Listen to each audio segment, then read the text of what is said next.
शुक्लाम्बरधरं विष्णुं शशिवर्णं चतुर्भुजं प्रसन्नवदनं ध्यायेत् सर्वविघ्नोपशान्तये। गुरुर्ब्रह्मा गुरुर्विष्णुः गुरुर्देवो महेश्वरः गुरुस्साक्षात् परं ब्रह्म तस्मै श्रीगुरवे नमः। व्यासाय विष्णुरूपाय व्यासरूपाय विष्णवे नमो वै ब्रह्मनिधये वासिष्ठाय नमो नमः। कूजन्तं राम रामेति मधुरं मधुराक्षरम् आरुह्य कविताशाखां वन्दे वाल्मीकिकोकिलं। श्रुतिस्मृतिपुराणानाम् आलयं करुणालयं नमामि भगवत्पादशङ्करं लोकशङ्करम्। आनन्दकानने ह्यस्मिन् जङ्गमस्तुलसीतरुः कवितामञ्जरीभाति रामभ्रमरभूषिता। वागद्धाविव सम्पृक्तौ वागद्धप्रतिपत्तये जगतः पितरौ वन्दे पार्वती परमेश्वरौ। सूक्तिं समग्रयतु नः स्वयमेव लक्ष्मीः श्रीरङ्गराजमहिषी मधुरैकटाक्षैः। वैदग्ध्यवर्णगुणगुम्भनगौरवैर्यां कण्डूलकर्णकुहराः कवयोधयन्ति। हैमोध्वपुण्ड्रमजहन्मकुटं सुनासं मन्दस्मितं मकरकुण्डलचारुगण्डं बिम्बाधरं बहुलदीर्घकृपाकटाक्षं श्रीवेङ्कटेशमुखमात्मनि सन्निधत्तां। विमलपटी कमलकुटी पुस्तकरुद्राक्षसस्तहस्तपुटी कामाक्षी पक्ष्मलाक्षी कलितविपञ्ची विभासि वैरिञ्ची। अतुलितबलधामं स्वर्णशैलाभदेहं दनुजवनकृशानुं ज्ञानिनामग्रगण्यं सकलगुणनिधानं वानराणामधीशं रघुपतिवरदूतं वातजातं नमामि।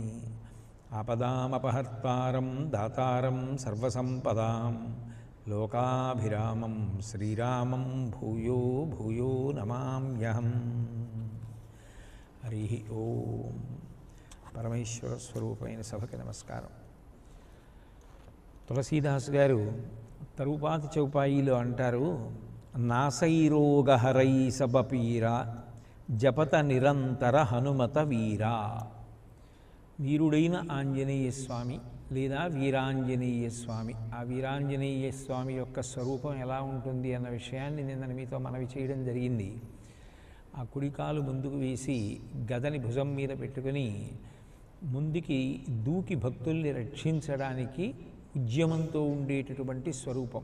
అటువంటి వీరాంజనేయ స్వామి వారిని నిరంతరము ఎవరు స్మరిస్తూ ఉంటారో, లేదా వీరుడైనటువంటి హనుమని ఎవరు నిరంతరము స్మరిస్తూ ఉంటారో అటువంటి వారు జపత నిరంతర హనుమత వీర వారికి ఏమవుతుంది అంటే నాసైరోగ హరై సబపీరా. అటువంటి వాళ్ళకి రోగములు రాకుండా ఉంటాయి. 2, అటువంటి వాళ్ళకి పీడలు తొలగిపోతాయి. రోగములు రాకుండా ఉంటాయి అనేటటువంటి మాటని చాలా జాగ్రత్తగా అర్థం చేసుకోవలసి ఉంటుంది. రోగములు రాకుండా ఉంటాయి అన్న మాటకు అర్థం ఏమిటంటే శారీరక మానసికమైనటువంటి బాధ 2 కలిస్తే దానికి రోగము అని పేరు. ఇప్పుడు గత జన్మలలో చేసినటువంటి పాపం ఉంటుంది, గత జన్మలలో చేసినటువంటి పుణ్యము ఉంటుంది. పుణ్యము పాపము 2 అనుభవించవలసి వస్తేనే మర్త్యలోకంలోకి వస్తారు. తప్ప కేవల పుణ్యం అనుభవించవలసి వస్తే స్వర్గలోకంలో ఉంటారు. కేవల పాపాన్ని అనుభవించవలసి వస్తే తిరియక్కులవుతారు. కాదు, పాప ఫలితాన్ని పుణ్య ఫలితాన్ని రెండిటినీ కూడా అనుభవించవలసి వస్తే మనుష్య జన్మలోకి వస్తారు. దానితో పాటు సాధన చేసుకునేటటువంటి అవకాశం కూడా ఒక్క మనుష్య జన్మ యందు మాత్రమే ఉంటుంది. అయినప్పుడు ఆ పాపము పరిహరింపబడాలి అంటే దానికి చాలా గొప్ప మార్గంగా పరమేశ్వరుడు నిర్ణయించేది ఏది అంటే రోగం. అయితే తాను చెయ్యవలసినటువంటి విద్యుక్త కర్తవ్యం ఏది ఉంటుందో ఆ కర్తవ్యానికి అడ్డు రాకుండా రోగం ఉందనుకోండి, అదొక ఈశ్వర కృప అని చెప్పవలసి ఉంటుంది. అట్లా కాకుండా అడ్డొచ్చిందనుకోండి, అప్పుడు తన కర్తవ్యం పాడైపోయింది. రోగం వస్తే వచ్చే పెద్ద సమస్య ఏమిటి అంటే శరీరమునందు బాధ. శరీర బాధతో పాటుగా మానసికమైనటువంటి బాధ. అంత శారీరక బాధతో ఉన్నటువంటి వాడు తన కర్తవ్యాన్ని తాను నిర్వర్తించలేడు, తాను చెయ్యవలసిన కార్యక్రమాన్ని తాను చెయ్యలేడు. దానితో అయ్యో నేను ఈ కార్యక్రమం చెయ్యలేకపోతున్నాని, ఇంత మంచి పని మీద వెళ్ళలేకపోతున్నాని, ఇట్లా నేను కూడా సహాయం చెయ్యలేకపోతున్నాని, నేను పాల్గొనలేకపోతున్నాని అన్న బాధ ఒకవైపు, అది మానసికమైన బాధ. ఈ మానసికమైనటువంటి బాధ శారీరకమైన బాధకి తోడు ధనం వ్యయమైపోవడం. రోగం ఉన్నది అంటే అన్నిటికన్నా ముందు ఔషధాలు కొనుక్కోవాలి, వైద్యుడి దగ్గరికి వెళ్ళాలి, పరీక్షలు చేయించుకోవాలి, ముందు దానికి డబ్బు ఖర్చు పెట్టాలి. అంటే ధనవ్యయం అయిపోతుంది. అయ్యో ఈ డబ్బులు ఉంటే ఇంకో మంచి పనికి పనికొచ్చును, పిల్లలకి పనికొచ్చును, అనవసరంగా ఈ రోగానికి ఇంత డబ్బు వ్యయం చేయవలసి వస్తోంది అన్నది ఒకటి. మానసికంగా నేను చెయ్యవలసిన కర్తవ్యాన్ని నేను చెయ్యలేకపోతున్నాననేటటువంటి బాధ ఒకటి. శరీరంలో వచ్చినటువంటి రోగము వలన కలుగుతున్నటువంటి బాధని అనుభవించవలసి రావడం ఒకటి. ఇప్పుడు మూడిటిని కూడా అనుభవిస్తూ ఉంటాడు. ఇందులో డబ్బు ఖర్చు అయిపోతోందన్న బాధ కూడా మానసికమైన బాధలోకే వెళ్ళిపోతుంది. ఇప్పుడు ఇన్నిటినీ అనుభవించవలసి వస్తే రోగము కారణమవుతుంది.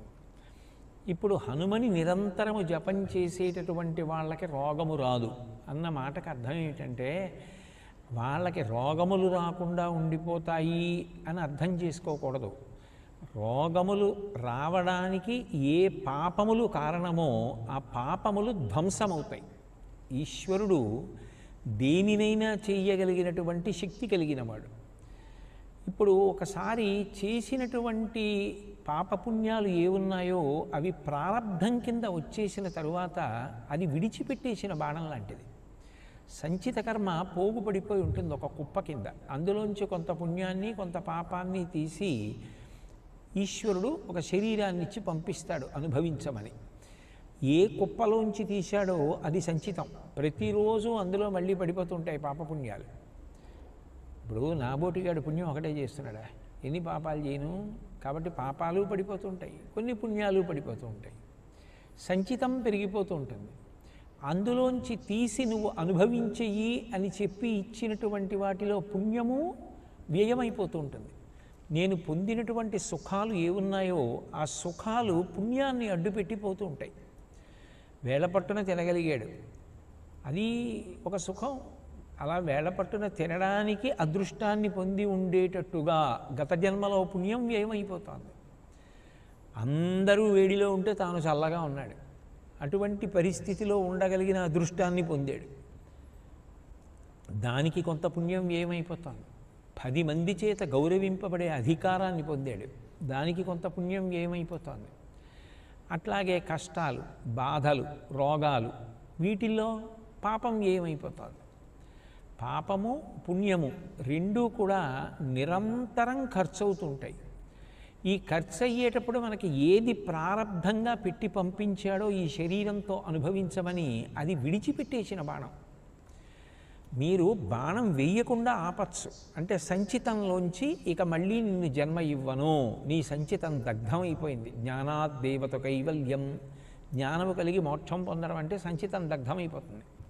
సంచితం పోయింది కాబట్టి ఇంకా శరీరం పొందవలసిన అవసరం లేదు. కానీ ప్రారబ్ధాన్ని ఎలా ఆపుతారు? ప్రారబ్ధం విడిచిపెట్టేసిన బాణం, ఒకసారి వదిలిపెట్టేసిన బాణాన్ని ఇంకా ఆపలేరు. వేసిన వాడికి కూడా సాధ్యం కాదు ఆపడం. ఈ జన్మలో నువ్వు ఇది అనుభవించు అని చెప్పి ఈశ్వరుడు ఏ ప్రయోజనం కోసం పంపించేశాడో దాన్ని అనుభవించేయాలి.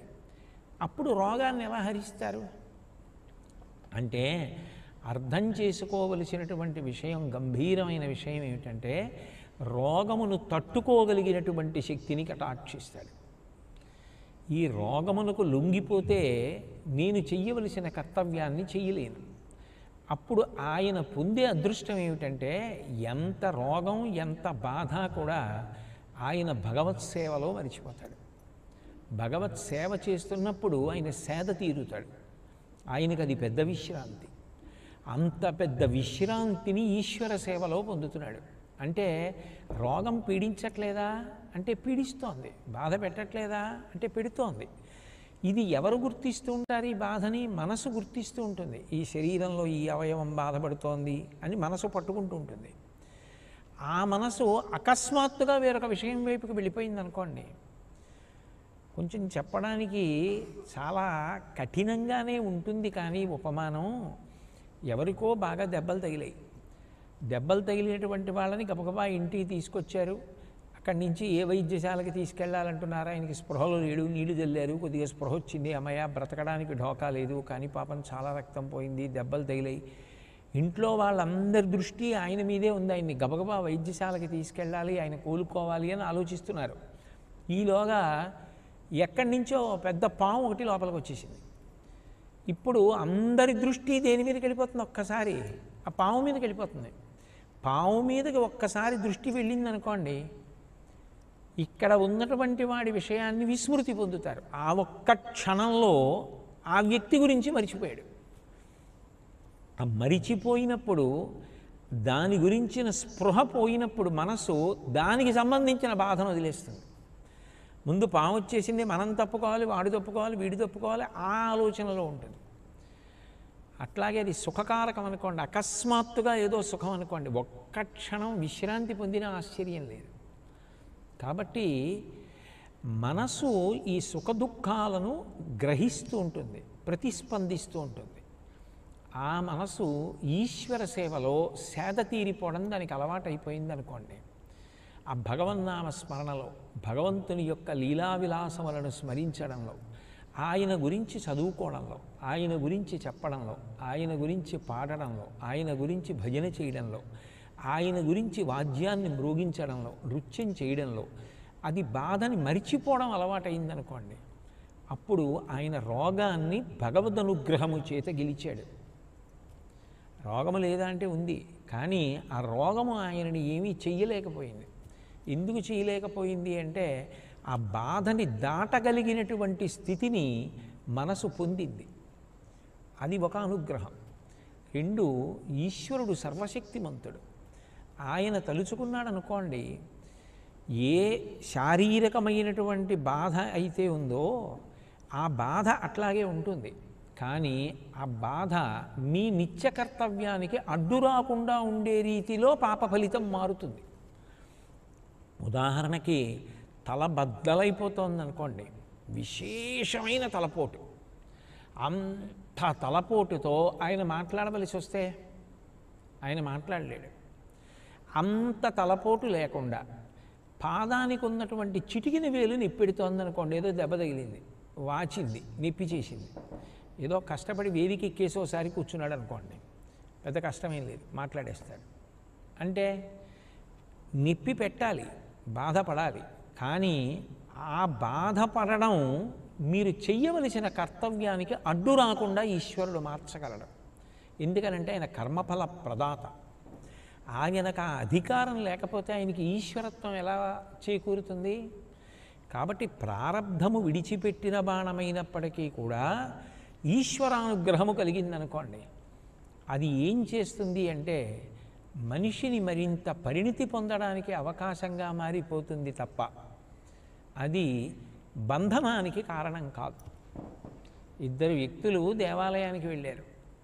ఇద్దరు వ్యక్తుల్లో మొదట ఆయన దేవుడి దగ్గరికి వెళ్ళి నమస్కారం చేసి, ఈశ్వర, అత్యంత ప్రేమైకమూర్తి అయినటువంటి భార్యని కటాక్షించావు ఈ జన్మలో, అటువంటి భార్యని నీవు ఇచ్చిన కారణం చేత నేను ఎన్నో పుణ్యకార్యాలు చేయగలుగుతున్నాను, ఆమె యొక్క సహకారము చేత ధర్మాన్ని నిర్వర్తించగలుగుతున్నాను, అంత గొప్ప ధర్మపత్నిని ఉపకరణంగా ఇచ్చిన నీకు కృతజ్ఞతలు, నమస్కారం అని వెళ్ళిపోయాడు.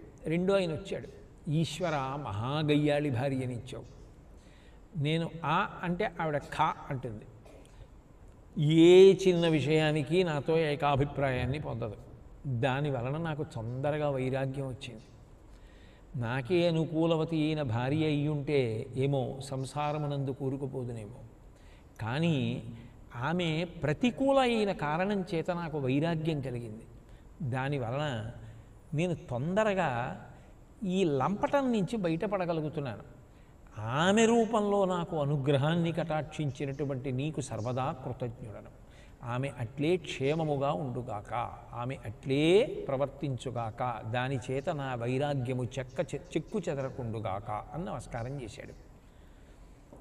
ఆయనకి అట్లా ఉంటే కృతజ్ఞత, ఈయనకి ఇట్లా ఉన్నా కృతజ్ఞత. అప్పుడు ఏమని చెప్పాలి అంటే ఎవరి పరిణతి వారిది అని చెప్పాలి. ఎవరు ఎట్లాగైనా చూడగలరు. అట్లా చూడగలిగినటువంటి లక్షణం ఏర్పడడమే పరిణతి, అదే భక్తి. ఆ భక్తికి ఫలితంగా ఈశ్వరుడు అనుగ్రహించాడు అనుకోండి, మనస్థితి మారిందనుకోండి, మారిన కారణం చేత కష్టాన్ని కూడా తట్టుకోగలడు. ఒక్కొక్కరు ఉన్నారనుకోండి, ప్రతిదీ కష్టమే, అన్నీ కష్టాలే, అన్నీ రోగాలే, అన్నీ బాధలే, వాళ్ళు ఏమీ చేయలేరు.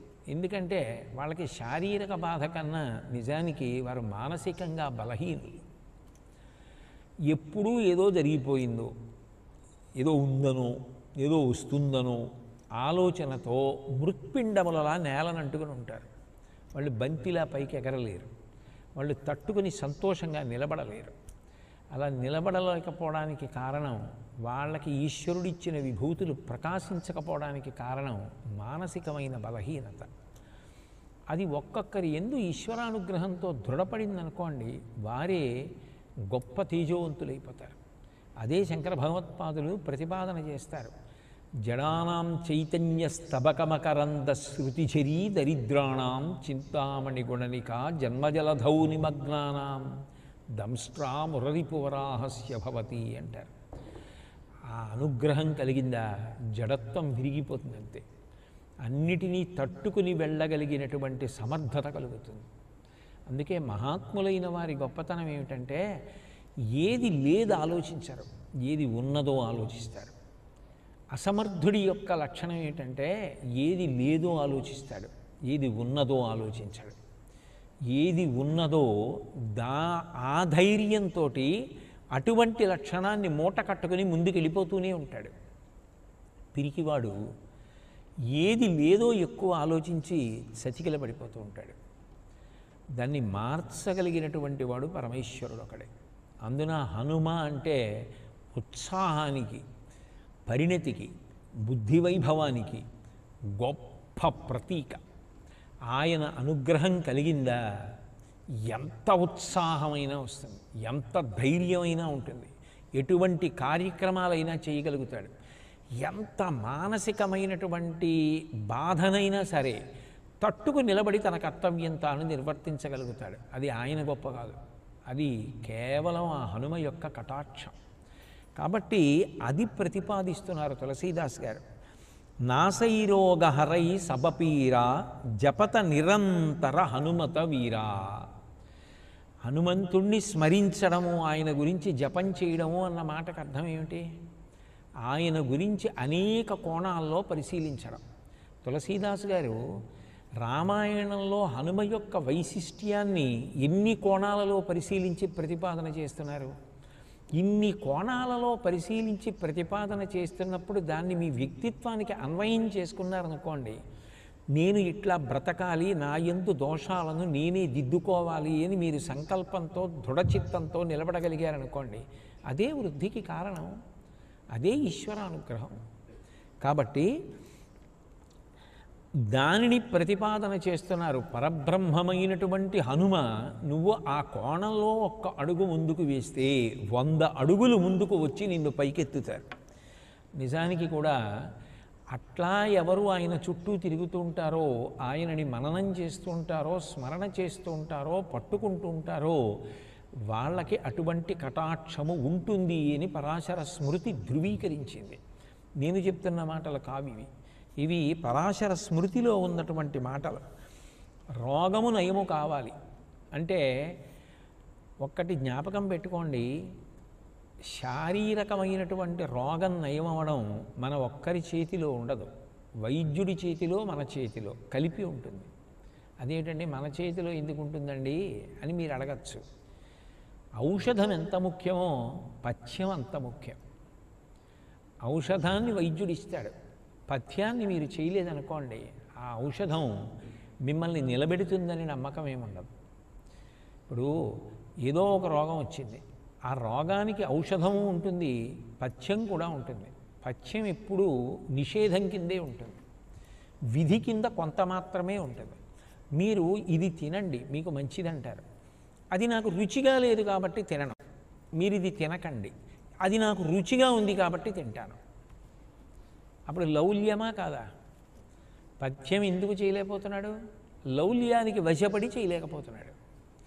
ఈ లౌల్యం ఎందుకు పోవాలి అంటే హనుమ వంటి మహాపురుషుల యొక్క అనుగ్రహం కలిగితే సుందరకాండలో సీతమ్మను అన్వేషించేటప్పుడు ఆయన ఏం తాగారు, ఏం తిన్నారు?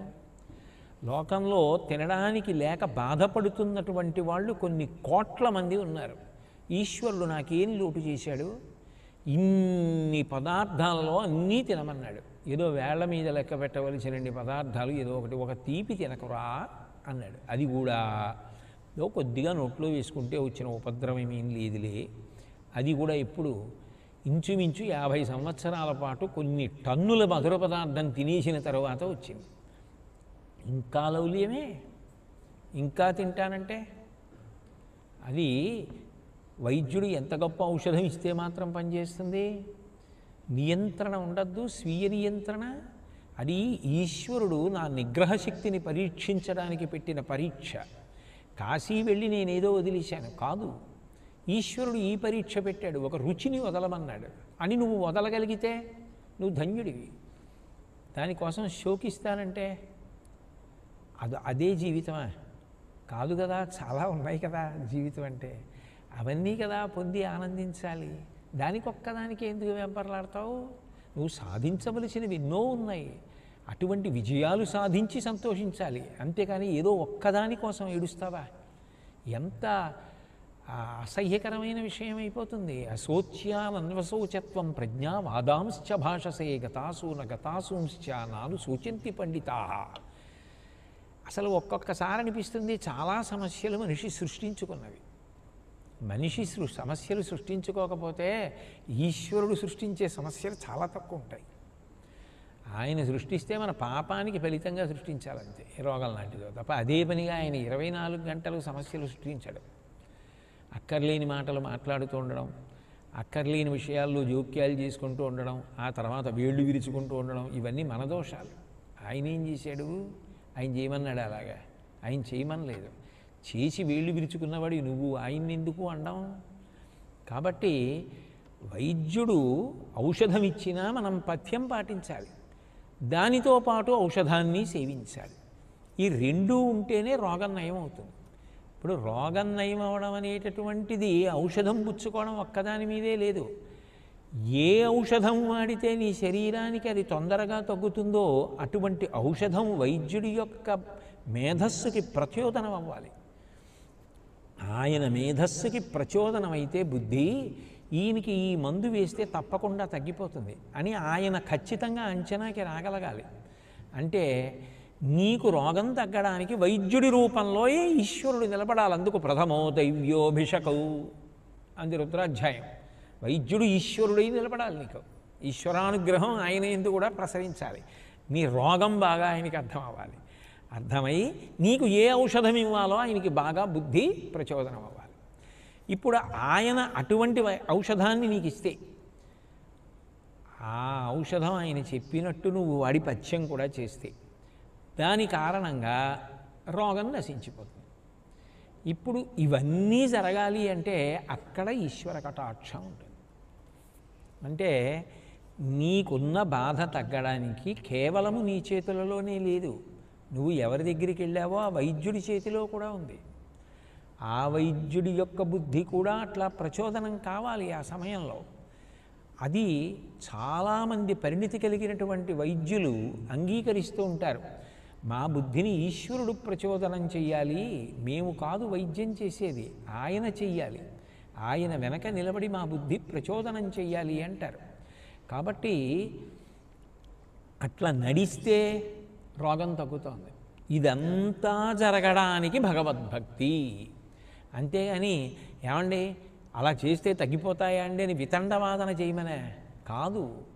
భగవంతుడు అన్నవాడు ఒకడు ఉన్నాడు, వాడే ఇది పెట్టినవాడు, ఇది తీసేవాడు కూడా వాడే. భయకృత్ భయనాశన, భయమును పెట్టినవాడే భయమును తీసేయగలగాలి.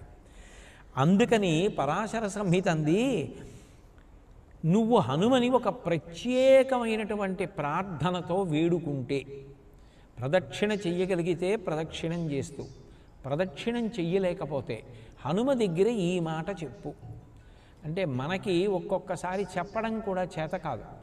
ఏదో అయ్యా నేను చాలా పేదవాడినండి, నాకు ఒక 2 ఎకరాల పొలం ఇప్పించండి అని చెప్పి అధికారికి అర్జీ పెట్టడం కూడా రాని వాడి కోసం చదువుకున్నవాడు అర్జీ రాస్తే వీడు వేలిముద్ర వేస్తాడు. ఎవరు చదువు రాక వేలిముద్ర వేశాడో ఆయనకే ఇస్తారు భూమి పట్ట, అంతేగాని బారాశాడని రాసిన వారికి ఇవ్వరు. అట్లాగే మనం సరిగ్గా చెప్పగలమో చెప్పలేమో అని ఋషి మన కొరకు అందించారు. నీవు ఎప్పుడైనా రోగం చాలా బాధాకరం అనిపించి నువ్వు దాన్ని తట్టుకోలేకపోతున్నాననుకుంటే అది నయం అవ్వడానికి ఇవన్నీ సమకూరాలని నువ్వు హనుమకి చెప్పు, ఆయన జోక్యం చేసుకుంటారు. ఆయన యందు రోగనాశన శక్తి ఉన్నది, రోగమును నశింపచేసే లక్షణం ఉంది ఆయన దగ్గర. దానికి ఏ శ్లోకాన్ని మంత్రస్వరూపమే అంటారు, దాన్ని శ్లోక రూప మంత్రాలు అంటారు. శ్లోకం రూపంలో ఉండే మంత్రాలు. ఈ శ్లోకాన్ని అన్వయం చేయమన్నారు.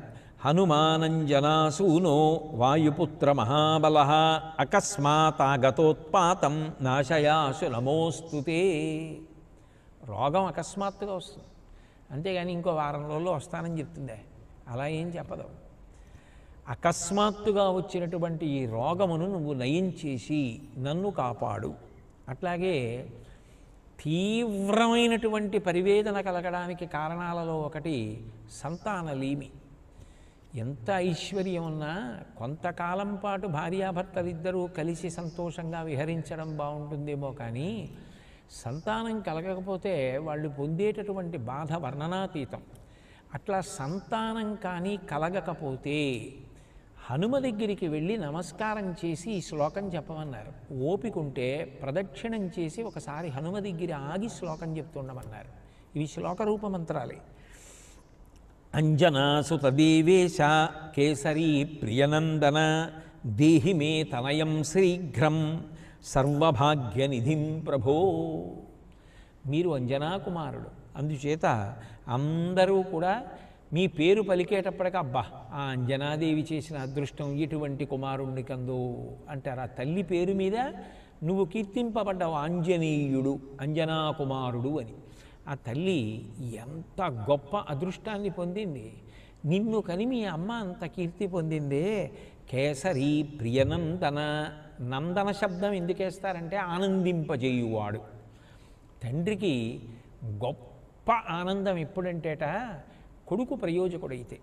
కొడుకు ప్రయోజకుడు అయ్యాడనుకోండి, తండ్రి పొందేటటువంటి ఆనందం వర్ణనాతీతంట. అందుకే ఇక ఏ ఇతర కారణముల చేత సంతోషించనంత సంతోషం, అంత ఆనందం కేవలం ప్రయోజకుడైన కొడుకు వలన తండ్రి పొందుతాడు.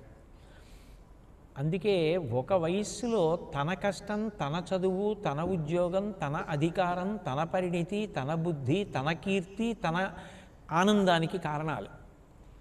ఒక వయసు వచ్చేసిన తర్వాత పాపం మీ అబ్బాయి నిష్ప్రయోజకుడు అయిపోయాడండి, మీ అబ్బాయి వలన మీకు ఏ మనశ్శాంతి లేదు అన్నారనుకోండి, మీరు ఎంత గొప్ప జీవితాన్ని గడిపినా మీరు తలదించుకుని ఎప్పుడూ బాధపడడానికి కన్న సంతానమే కారణమవుతుంది. తన ఒంట్లో పుట్టిన కురిపే తనకి నిప్పెట్టినట్టు తన కడుపున పుట్టిన బిడ్డడే తనకి బాధాకారకం అవుతాడు. అట్లా కాకుండా ఉండే ఆనందానికి కారణమైతే నందనుడు అంటారు. తండ్రికి నందనుడు కావాలి, తల్లికి నందనుడు కావాలి. అందుకే కౌసల్యా నందనం, కైకేయీ నందనం, యశోదా నందనం, దేవకీ నందనం. నందనం అన్న మాట ఎందుకు వేస్తారు అంటే ఆనందకారకుడు. అటువంటి కొడుకు అనిట తండ్రి చాలా తేలికగా సంతోషంగా శరీరం కూడా వదిలేస్తాట కొడుకు ఊళ్ళో తలపెట్టుకుని. అటువంటి కొడుకు కావాలి.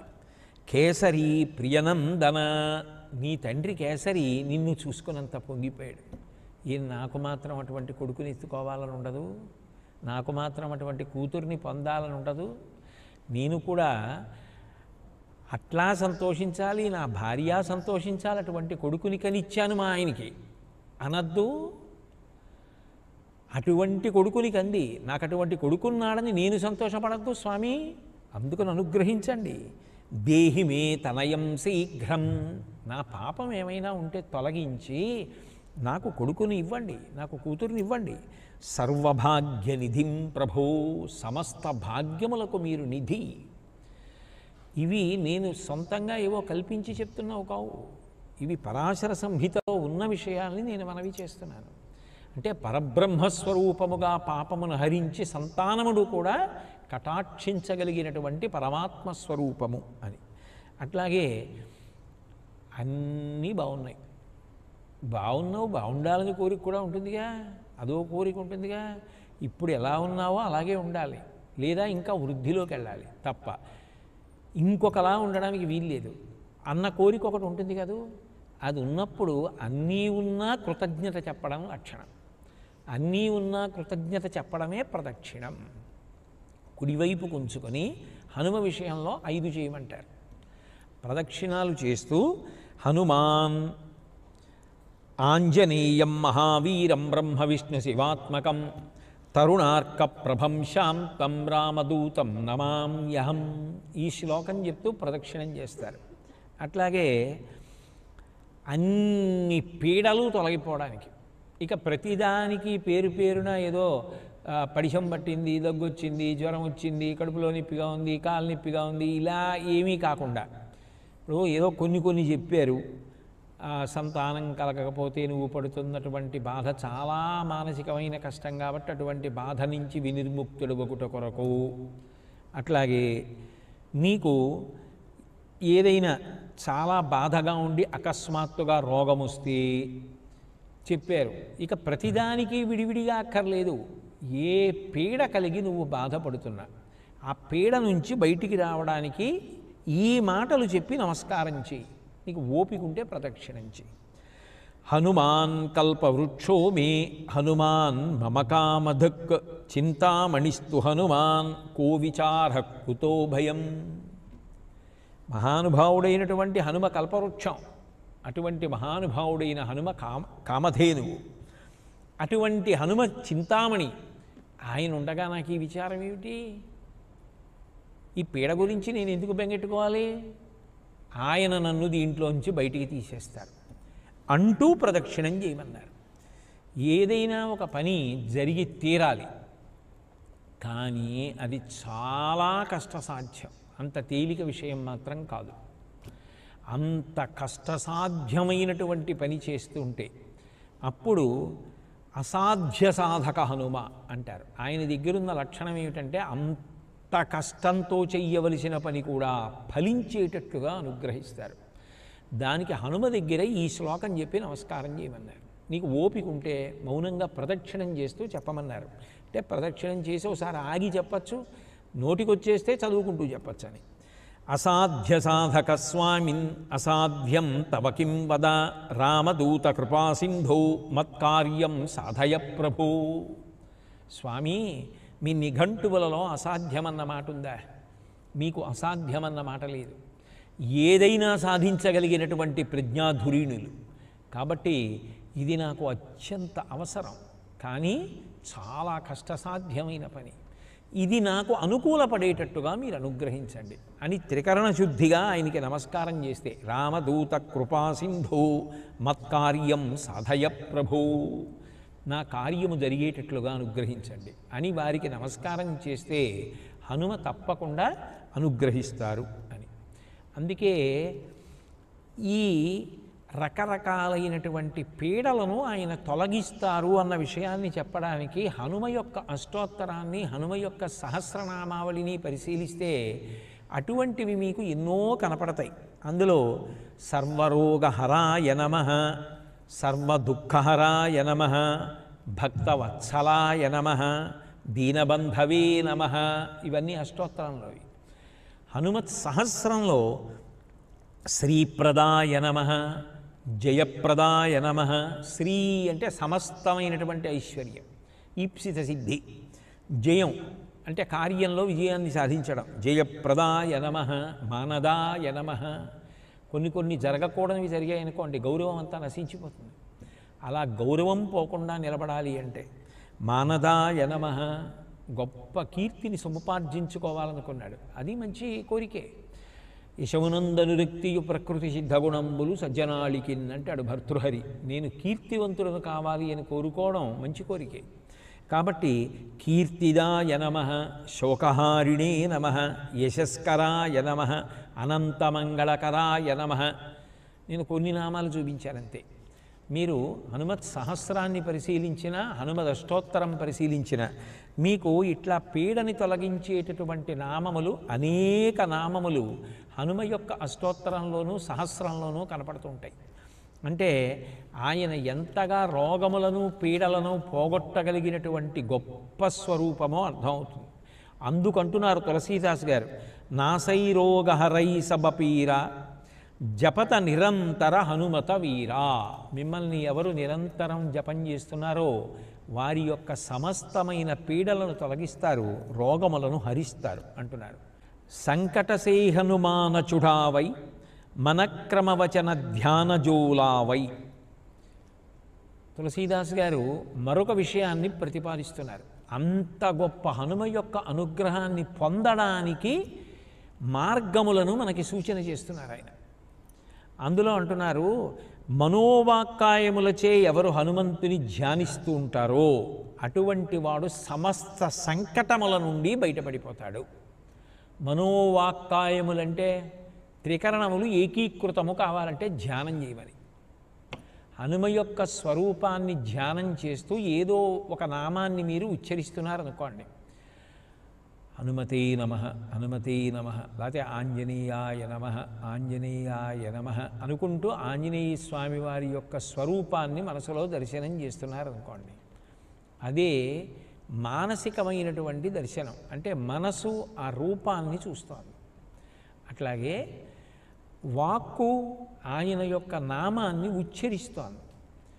దానికి తోడుగా మీరు రెండు చేతులు ఎత్తి నమస్కరించగలిగారనుకోండి, అలా రెండు చేతులు ఎత్తి నమస్కరించగలగడమే కాయికమైనటువంటి కైంకర్యం. అలా మానసికంగా, కాయికంగా, వాచికంగా మూడు రకాలుగా చేసేటటువంటి కైంకర్యము ఏదుందో అదే ధ్యానము. మూడు కరణములు ఏకీకృతమైతే అంతకన్నా గొప్ప పూజ లేదు. నిజానికి పూజలో ఒక్కొక్క అంగం ఎందుకు వస్తుందంటే మనసుకు విశ్రాంతినిచ్చి మళ్ళీ నిలబెట్టడానికి. పాదయోహ పాద్యం అన్నారనుకోండి, మీరు ఆయన పాదముల వంక చూస్తూ నీళ్లు పోసి కడగమని. అయిన తర్వాత హస్తయోహ అర్ఘ్యం అన్నారనుకోండి, మనసుకు విరామం ఎందుకు ఇస్తారంటే, ఇప్పుడు నువ్వు పాదాలు చూసావే అట్లా ఆయన చేతుల వంక చూడు, ఆ చేతి మీద నీళ్లు పోయి, ఆ చేతి మీద నీళ్లు పోసి కడుగు. పాదాల మీద నీళ్లు పోసి కడిగితే ఒకలా నీళ్లు పోస్తారు, చేతి మీద నీళ్లు పోస్తే పాదాల మీద ఎలా పోసారో అలా పోస్తారా? హస్తయోహార్ఘ్యం అంటే పాదం మీద పోసినట్టు చేతి మీద ఎలా పోస్తారు? కొద్దిగా నీళ్లు పోస్తారు చేతి మీద. పాదాల మీద పోసినన్ని చేతి మీద పోయిరు, పాదాల మీద చేతి మీద పోసినన్ని కూడా ఆచమనీయానికి పోయిరు. ఆచమనీయానికి 3 మాటలు మినపగింజ మునిగినంత నీళ్లు పోస్తారు. అంతేగాని దానికి పాదాల మీద పోసేసినట్టు చెంబులతో పోస్తారా? ఆచమనీయానికి ధారల కింద మీరు చేశారా అలా ఆచమనీయం? మీరు చేస్తారా? ఓ కలశ ఎత్తి తాగుతారా ఆచమనీయం చేయమంటే? మరి ఈశ్వరుడికి ఎందుకు చేస్తున్నారు అంటే మనసు నిలబడలేదు అని గుర్తు. మనసు అసలు అక్కడ నిలబడలేదు. ఆ పూజలో అక్కడ ఏం చెప్తున్నారో దాన్ని నీ మనసు పట్టుకోలేదు. నీ మనసు పట్టుకోకుండా చేసిందేదో అది తంతు, అది పూజ కాదు. ఎందుకు తంతు చేస్తావు? అంత శ్రద్ధ లేకుండా ఎందుకు పూజ దగ్గర? ఎందుకు నిలబడదు మనసు? కనీసం నువ్వు చదవట్లేదుగా. శుద్ధ ఆచమనీయం సమర్పయామి అన్నప్పుడు ఆచమనీయం అంటే 3 మాటలని కూడా అర్థం కావట్లేదా? 3 మాటలు మినపగింజంత నీళ్లు మాత్రమే పొయ్యాలి అని అర్థం అవ్వట్లా. పాద్యానికి ఎంత వాడుతున్నారో, అర్ఘ్యానికి ఎంత వాడుతున్నారో, ఆచమనీయానికి ఎంత వాడుతున్నారో అంతకన్నా స్నానం చేయించేటప్పుడు ఇంకొకలా ఉంటుంది కదా. స్నానం చేయించేటప్పుడు ఇలా ఉండదు కదా ప్రక్రియ. శుద్ధ జలం ఇంకొంచెం ఎక్కువ వాడతారు కదా.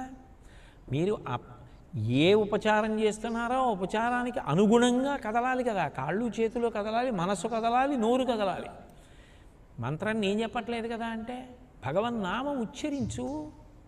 శివ పూజ చేస్తున్నావా? శివ శివ శివ శివ, హర హర హర, మహాదేవ మహాదేవ, శంకర శంకర అంటూ చెయ్యి. అసలు నామం ఉచ్చరించకుండా ఎందుకు చేస్తావు? అప్పుడు త్రికరణములు ఏకీకృతం ఎట్లా అయ్యాయి అంటే మనసు అక్కడ లేదు. ఈశ్వరుడు అంటాడు, ఎవడకు కావాలి నువ్వు తెచ్చినవన్నీ? నీ మనసు ఉందా చెప్పు. ఉంటే ఒక్క ఉపచారం అయినా తీసుకుంటా. అసలు ఆ మనసు అక్కడ లేనప్పుడు నువ్వు ఉపచారాలు చేశానని నువ్వు అనుకుంటున్నావు. కానీ అది ఉపచారం అని నేను అనుకోవట్లేదు అంటాడు. కాబట్టి పత్రం పుష్పం ఫలం తోయం యోమే భక్త్యా ప్రయచ్చతి. భక్తితో ఇవ్వడం అంటే మనసు అక్కడ పెట్టి ఆలోచించి ఇవ్వడం.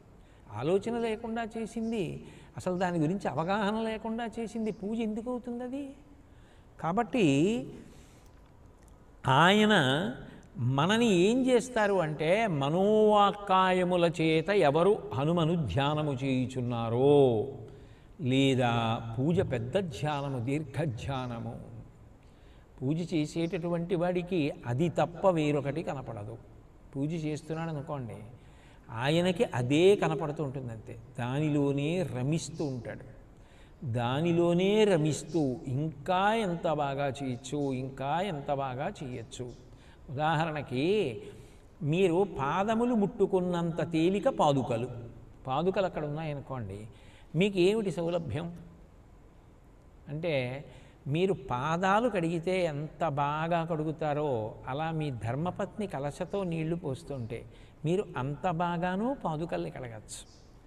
కడగడం మానేసి నీళ్లు ఒక్కటే ఎందుకు పొయ్యాలి అసలు యజమాని? పక్కన ధర్మపత్ని ఉండగా ధర్మపత్ని చక్కగా కలశతో పోస్తుంటే చక్కగా పాదాలు కడుగుతున్నాను నేను, శివ ఇవాళ మీ పాదాలు ముట్టుకుంటున్నాను, హర శంభో మహాదేవ అనుకుంటూ ఆ పాదాలు, అమ్మ ఎన్ని జన్మల పుణ్యం అమ్మ ఇవాళ నీ పాదాలు ముట్టుకుంటున్నాను అని ఆ పాదుకలు కడగడంలో ఒక పరవశం ఉంది.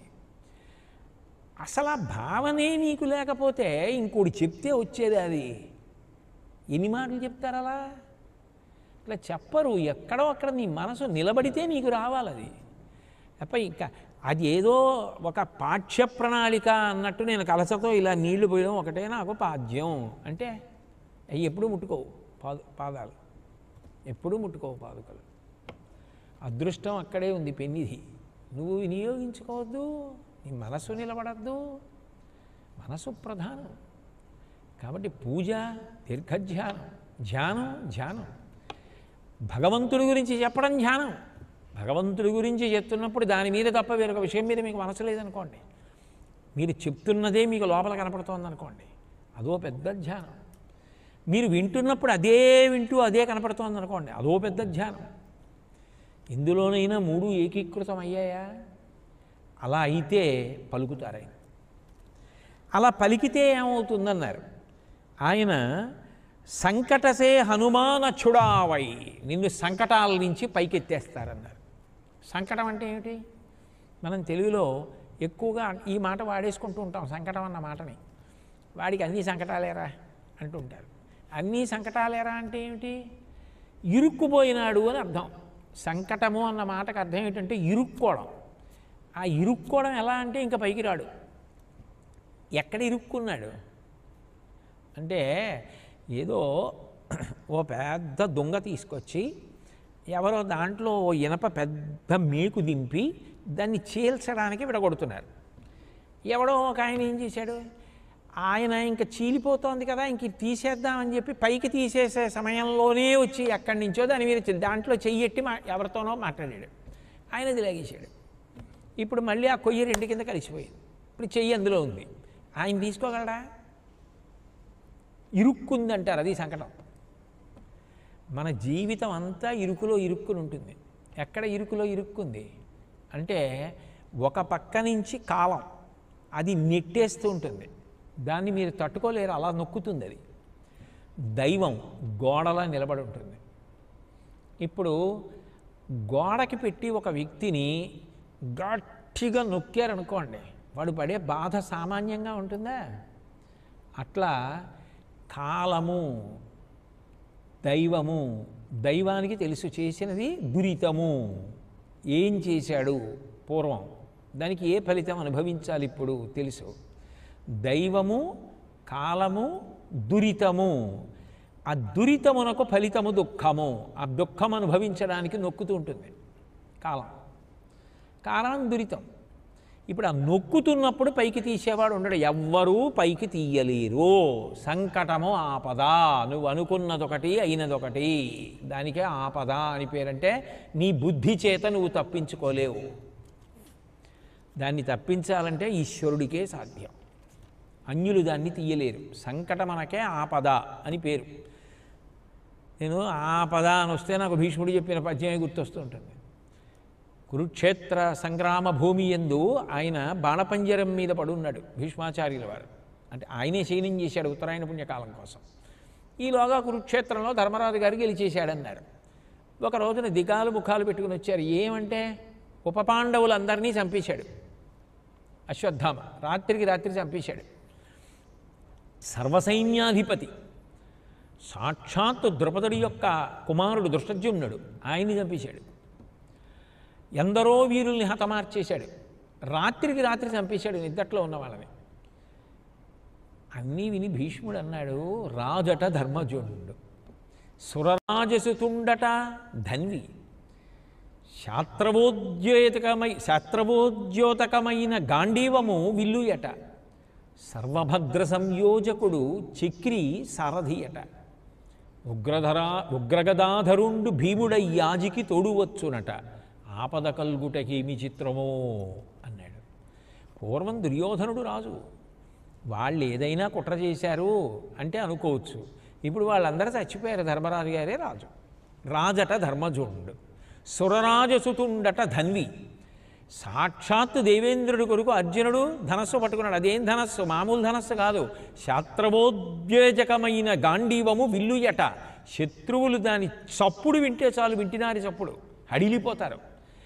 అటువంటి గాంధీవము అర్జునుడికి విల్లు.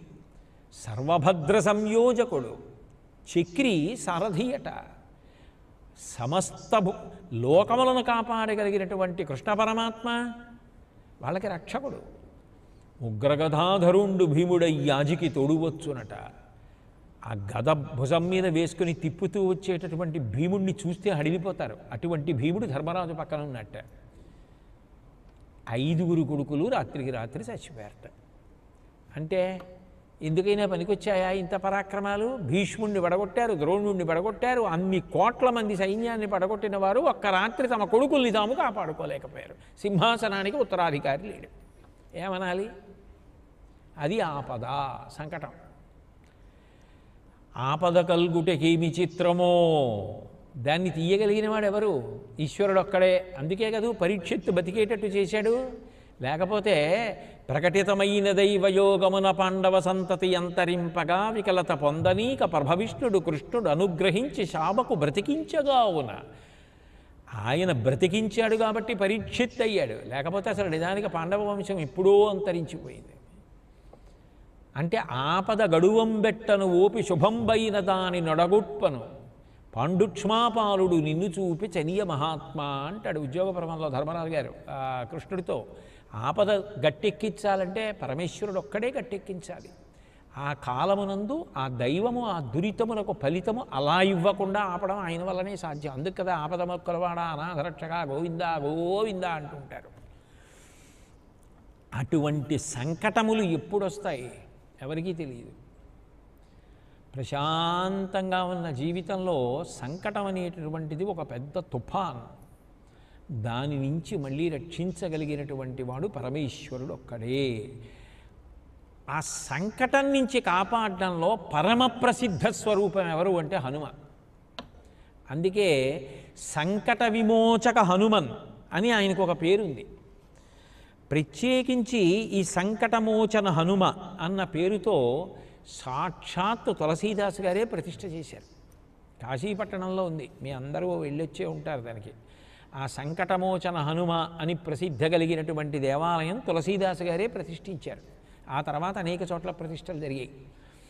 అది కూడా ఎక్కడ ప్రతిష్ఠించారంటే తులసీదాసు గారికి మొట్టమొదట హనుమ ఎక్కడ దర్శనమయ్యారో అక్కడే సంకటమోచన హనుమ దర్శనం విగ్రహ ప్రతిష్ఠ చేశారు.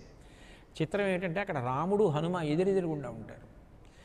సంకటమోచన అష్టకం అని చెప్పి ఆయన ఒక అద్భుతమైన అష్టకం చేశారు తులసీదాస్ గారు. అందులో బాలి సమైర విభక్షి లియోతబ్ అని మొదలు పెడతారు.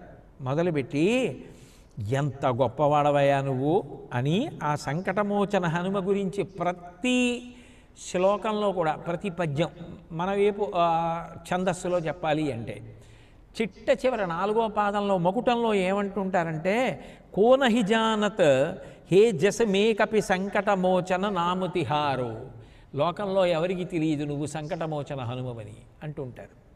అసలు నిజంగా ఆ అష్టకం వినాలి. అంటే నేను ఇలా అన్నాను అని కాదు, కొంతమంది ప్రసిద్ధ గాయకులు అసలు ఆ అష్టకం పాడారు, ఎంత గొప్పగా పాడేశారు. అసలు వింటుంటేనే మనసు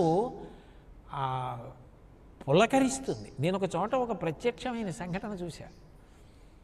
పేర్లు ఎందుకు మళ్ళీ పక్షపాతం అనుకుంటారు. ఒక గాయకుడు దాన్ని పాడుతుండగా ఓ పెద్ద ఆయన వింటున్నాడు. ఓ చిన్న పిల్లాడు పరిగెత్తుకు వచ్చి, తాతగారు అది ఏంటి తాతగారు అంత బాగుంది అని అడిగాడు.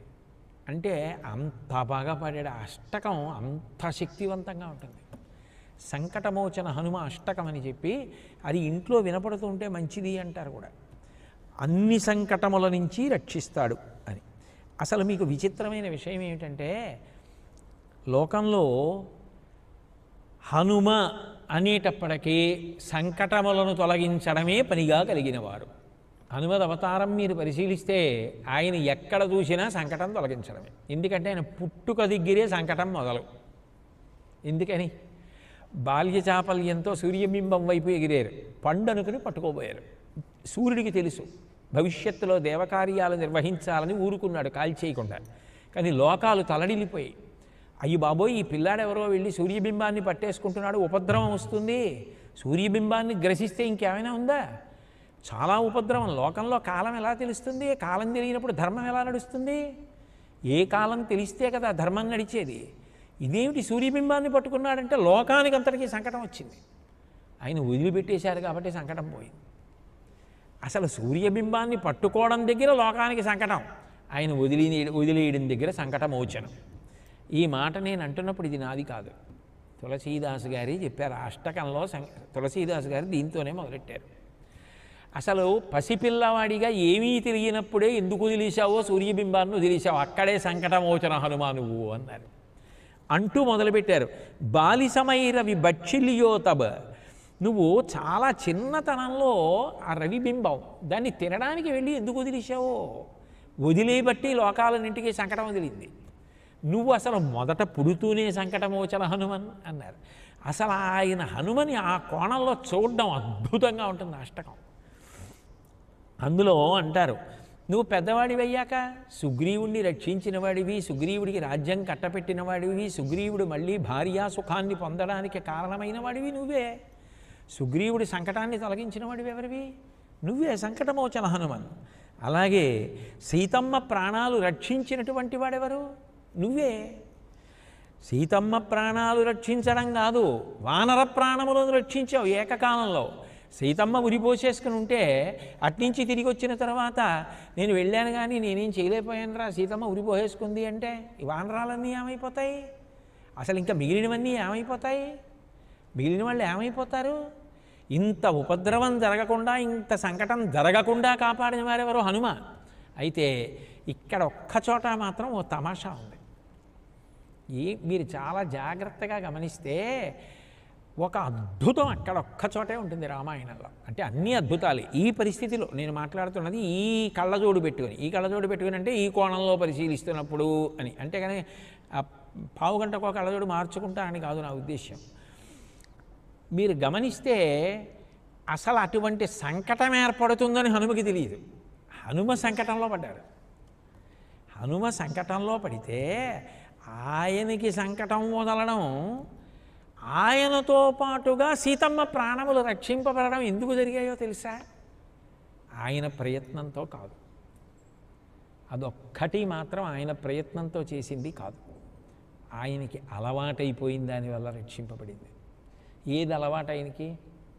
రామకథాగానం. ఆయనకి రామగుణ వర్ణనం అలవాటు. అంటే మీకు తెలిసో తెలియకో అవకాశం వచ్చిందో రామకథలోంచి ఓ శ్లోకం చెప్పవలసిన చోట 10 శ్లోకాలు చెప్పడమో, రాముడి గుణాలు వర్ణించడమో, ఆ కథ చెప్పడమో మీకు మహాప్రీతి పాత్రం అయిపోయింది అనుకోండి, మహాసంతోషం అయిపోయింది అనుకోండి. అస్తమానం రామాయణం జ్ఞాపకం రావడం మీకు అలవాటైతే, అది మాట్లాడడం మీకు అలవాటు అయిపోతే అదే పెద్ద సంకటమోచనం. మనిషికి పెద్ద సంకటం పోవడం అక్కడే ఉంటుంది. అదే నిరూపించింది. ఎందుకనంటే ఆయన శిశుపావృక్షం మీద కూర్చుని కింద ఉన్నటువంటి సీతమ్మని చూస్తున్నారు. ఆ రాక్షస స్త్రీలు మాట్లాడినటువంటి మాటలు చూసి ఆవిడ తట్టుకోలేకపోయింది. తట్టుకోలేక అకస్మాత్తుగా ఆవిడంది, నూనం సకాలో మృగరూపధారి మామల్పభాగ్యాం లులుభేతదానిం యత్రార్యపుత్ర విసర్జమూఢ రామానుజం లక్ష్మణపూర్వజంచ. శోకం ఊంచుకోవడం అంటే అలా ఉంచుకుంటుంది. అగ్ని దావాగ్ని అంటుకున్నట్టు అంటుకుంటుందని. ఆవిడంది, అసలు ఈ శోకానికి అంతటికీ కారణం ఆ మాయామృగాన్ని అడగడంలో ఉంది కదూ. కాలం నన్ను మోసగించింది. లేకపోతే 13 సంవత్సరాలు రామచంద్రమూర్తి నాకు చాలని చెప్పి ఆయన వెంట తిరిగిన దాన్ని లక్ష్మణస్వామి వద్దు వదినా వద్దు వదినా అంటుంటే నాకు ఆ మృగమే కావాలని హఠం చేశానే. నూనం సకాలో మృగరూపధారి, కాలమే మృగం రూపంలో నన్ను మోహపెట్టింది. లేకపోతే రాముడి కన్నా మృగం కావలసి రావడం ఏమిటి, రాముడిని దూరం చేసుకోవడం ఏమిటి. మామల్పభాగ్యాం లులుభేతదాని, అల్పభాగ్యం నాది, రాముణ్ణి పోగొట్టుకున్నాను. అందుకే యత్రార్యపుత్ర విసర్జమూఢ, లక్ష్మణస్వామి చెప్పిన మాట వినలేదు నేను. దానివల్ల ఏమైంది, రామానుజం, రాముడి తమ్ముడిని ముందు వదిలేశాను. అది ఆవిడ చెప్పినటువంటి గొప్ప విషయం. అంటే శోకం ఎంత తీవ్రత పొందేస్తుందో చూడండి. లక్ష్మణుణ్ణి నేను ఆ రోజున పరుషంగా మాట్లాడకపోతే నన్ను రావణుడు అపహరించాడు. ఏమిటంటారా బుద్ధి, ఎందుకు మాట్లాడాను, అంత తీవ్రంగా మాట్లాడాను. రామానుజం, ఆ లక్ష్మణుడు వెళ్ళిపోయాడు. లక్ష్మణుడు వెళ్ళిపోతే ఎవరు వెళ్ళిపోయారు, లక్ష్మణ పూర్వజంచ, లక్ష్మణుడికి ముందు పుట్టినవాడు దూరం అయిపోయాడు, రాముడికి దూరం అయిపోయాడు. ఇప్పుడు ఆ రాముడికి దూరం అయిపోతే అదే నాకు పెద్ద శోకం. ఇప్పుడు నాకు ఏమీ అక్కర్లేదు, ఆ రాముడు దొరికితే చాలు, మళ్ళీ నేను ఆ రాముడి పక్కన నిలబడితే చాలు. అంత తేలిక. ఆర్తి అంత బాధపడిపోయింది. కానీ మళ్ళీ రాముడి పక్కకి చేరడానికి దారేది, ఎలా ఆ వైభవం, మళ్ళీ ఎట్లా పక్కకి చేరడం, చేరాలని ఆర్తి ఉంది, చేరడానికి మార్గం కనపట్టలేదు. అప్పుడు ఆ శోకం ఎంత తీవ్రతని పొందేస్తుంది, అంత తీవ్రత పొందేస్తే ఇంకా ఆవిడికి ఏం మార్గం దొరకల. అంతకన్నా ఇక ఆయనతో ఉండలేక ఆయన లేనప్పుడు ఇంకా నేను ఉండడం అనవసరం, వదిలేస్తా శరీరం అంటే. అలా వదిలేయడానికి నాకు విషం ఇచ్చేవాడెవరు, కత్తి ఇచ్చేవాడెవరు, అది ఇవ్వడు. వాడు రాక్షసుడు, నేను కోరుకున్నట్టు బతకనివ్వడు, నన్ను చావనివ్వడు. కాబట్టి సీతాధ గ్రహణం గృహీత్వా ఉద్బుధ్య వేణ్యుద్గ్రథనేన శీఘ్ర అహంగమిష్యామి యమస్య మూలం ఉపస్థిత సా మృదు సర్వగాత్రి శాఖాం గృహీత్వా తనగస్య తస్య. ఎవరో ఏదో ఇవ్వడం కాదని చెప్పి తన దీర్ఘమైనటువంటి కేశపాశాన్ని అకస్మాత్తుగా లేచి నిలబడి జుత్తుముడి విప్పింది. ఆయనకేం తెలుసు, పైనుంచి చూస్తున్నారు సీతమ్మ ఇంత గొప్పది ఇంత గొప్పది అనుకుంటూ. పాపం అకస్మాత్తుగా జడ ముడివిప్పి కంఠానికి చుట్టేసుకుంది. చుట్టేసుకుని పూచిన శిశుపావృక్షపు కొమ్మ ఒకదాన్ని పట్టుకుని కిందకు వంచింది. ఉపవాసకృశాం దీనాం నిశ్వసంతీం పునఃపునః. ఉపవాసములు చేసి చేసి చేసి చేసి శుష్కించిపోయింది. ఆ జడని చుట్టేసింది. ఇప్పుడు వదిలేస్తుంది, వదిలేస్తే కొమ్మ పైకి వెళ్ళిపోతుంది. కొమ్మ పైకి వెళ్ళిపోతే తన కేశపాశంతోనే తాను విరిపోహేసుకుంది. ఇప్పుడు ఇదంతా ఎవరు చూస్తున్నారు, పైన కూర్చున్న ఆయన చూస్తున్నాడు. ఇప్పుడు సంకటం ఎవరికి, సీతమ్మకా హనుమక? సీతమ్మకు కాదు, హనుమకి. ఎందుకని, ఆలోచనలు ఎంత వేగంగా దొర్లిపోయాయి అంటే, అంత ఆనందంలో ఉన్న ఆయనకి ఇంత కష్టపడి ఇక్కడికి వచ్చాను, ఎందరో వానరులు లక్షల మంది వెతుకుతున్నారు, ఆ తల్లి దర్శనం అయింది. గూఢచారిలా రాత్రంతా పిల్లంతా వాణ్ణి తిరిగాను. రావణాసురుడికి కనపడలేదు, వాడి సైన్యానికి కనపడలేదు. అంత చాటుగా వచ్చి తల్లి దర్శనం చేసుకుని పొంగిపోయాను. ఇప్పుడు ఈవిడ ఉరిపోహేసుకుంటాను. ఈ బక్క శరీరం చటుక్కున ప్రాణం పోతే, నేను తిరిగి వెళ్ళిన తర్వాత రాముడి సీతమ్మ ఎట్లా ఉందంటే ఏం చెప్పాలి, నేనేం చేయలేకపోయినా ఆవిడ ఉరిపోసుకుందని చెప్పనా? నేను ఏం చేయాలి? ఆయనకు అసలు ఊహకు అందలేదు. ఆ ఊహకు అందక ఆయన విపరీతమైనటువంటి బాధ పొందేస్తున్నారు. ఇప్పుడు ఈవిడితో అసలు మాట్లాడడం ఎలా? నేను ఇప్పుడు ఈవిడితో మాట్లాడాలి అంటే, ఆవిడకి అర్థం అవ్వాలి అంటే ఆవిడకి అర్థమయ్యే భాషలో మాట్లాడాలి. అంతేగాని ఏదో మాట్లాడాను కదా అని నా భాషలో నేను మాట్లాడితే ఆవిడికి అర్థం అవ్వద్దు. ఆవిడికి అర్థం అవ్వాలంటే మనుష్యులకు అర్థమయ్యే భాష సంస్కృత భాషలో మాట్లాడాలి. ఇప్పుడు నేను సంస్కృతంలో మాట్లాడితే అక్కడున్న వానరులందరూ, అక్కడ ఉన్నటువంటి రాక్షసకాంతలందరూ చూస్తారు, ఈయనెవరంటారు. అక్కడి నుంచి యుద్ధం జరుగుతుంది.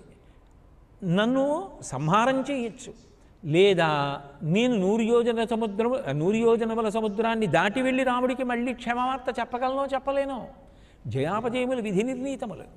సీతమ్మని ఏం చేస్తాడో పెద్ద సంకట స్థితి. అసలు నేను ఏం మాట్లాడాలి ఇప్పుడు, ఎలా మాట్లాడాలి, ఏమని మాట్లాడాలి? ఉరిపోసేసుకుంటున్న ఆవిడితో ఏమని పలకరించాలి? నేను ఏదైనా పలకరించిన ఆవిడ చూసి, వానర రూపాన్ని చూసి, ఇది ప్రచ్ఛన్న రూపం రావణాసురుడిది, ఒకప్పుడు సన్యాసి రూపంలో వచ్చి అపహరించాడని మరింత భయపడిపోయి మరింత తొందరగా ప్రాణం వదిలేస్తే, అసలు ఇంతటి మహానుభావుడికి, ఇంతటి వాక్యజ్ఞుడికి ఏం మాట్లాడాలో కూడా తెలియలేదు. పెద్ద సంకటం హనుమకు వచ్చిందా?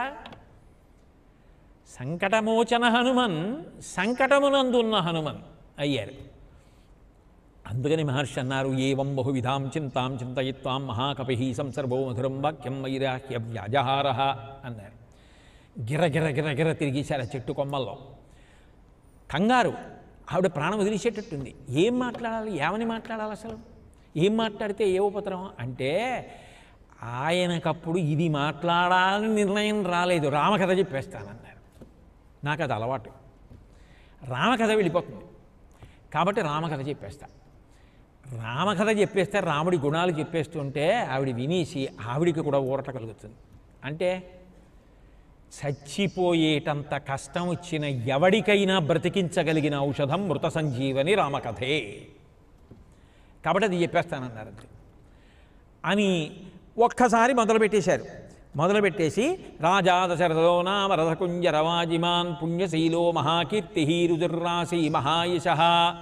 పూర్వకాలంలో ఒకానొకప్పుడు ఆ ఇక్ష్వాకు వంశంలో ప్రభవించినటువంటి దశరథ మహారాజు గారు కోసల రాజ్యాన్ని అంతటినీ కూడా అయోధ్యానగరాన్ని రాజధానిగా చేసుకుని పరిపాలిస్తున్నటువంటి కాలంలో సంతానం లేక లేక ఆయన పుత్రకామేష్టి అశ్వమేధయాగం చేస్తే కలిగినటువంటి 4 కుమారులలో పెద్దవాడైనటువంటి రామచంద్రమూర్తి సకల గుణాభిరాముడు, గొప్ప ధర్మానుష్ఠాన తత్పరుడు, తండ్రిని సత్యమునందు నిలబెట్టడం కోసమని భార్య అయిన సీతమ్మతో సోదరుడైన లక్ష్మణస్వామితో కలిసి అరణ్యవాసం చేయడానికి వచ్చి జనస్థానంలో ఖరదూషణాది 14,000 మంది రాక్షసుల్ని సంహారం చేస్తే ఆ వార్త తెలిసినటువంటి రావణాసురుడు ఆయనని మోహపెట్టి మోసం చేసి ధర్మపత్ని అయినటువంటి సీతమ్మని అపహరించి తెచ్చి లంకాపట్టణంలో బంధీకృతురాల్ని చేస్తే ఆ సీతమ్మ జాడ కనిపెట్టడం కోసం అంతటా వెతుకుతూ వచ్చినటువంటి రామచంద్రమూర్తి సుగ్రీవుడితో స్నేహం చేసుకుని ఒక్క బాణంతో వాలిని చంపి సుగ్రీవుడికి కిష్కింధకి పట్టాభిషేకం చేసి రాజుని చేసి ప్రత్యుపకారం చెయ్యాలనుకున్నటువంటి సుగ్రీవుడు ఎన్నో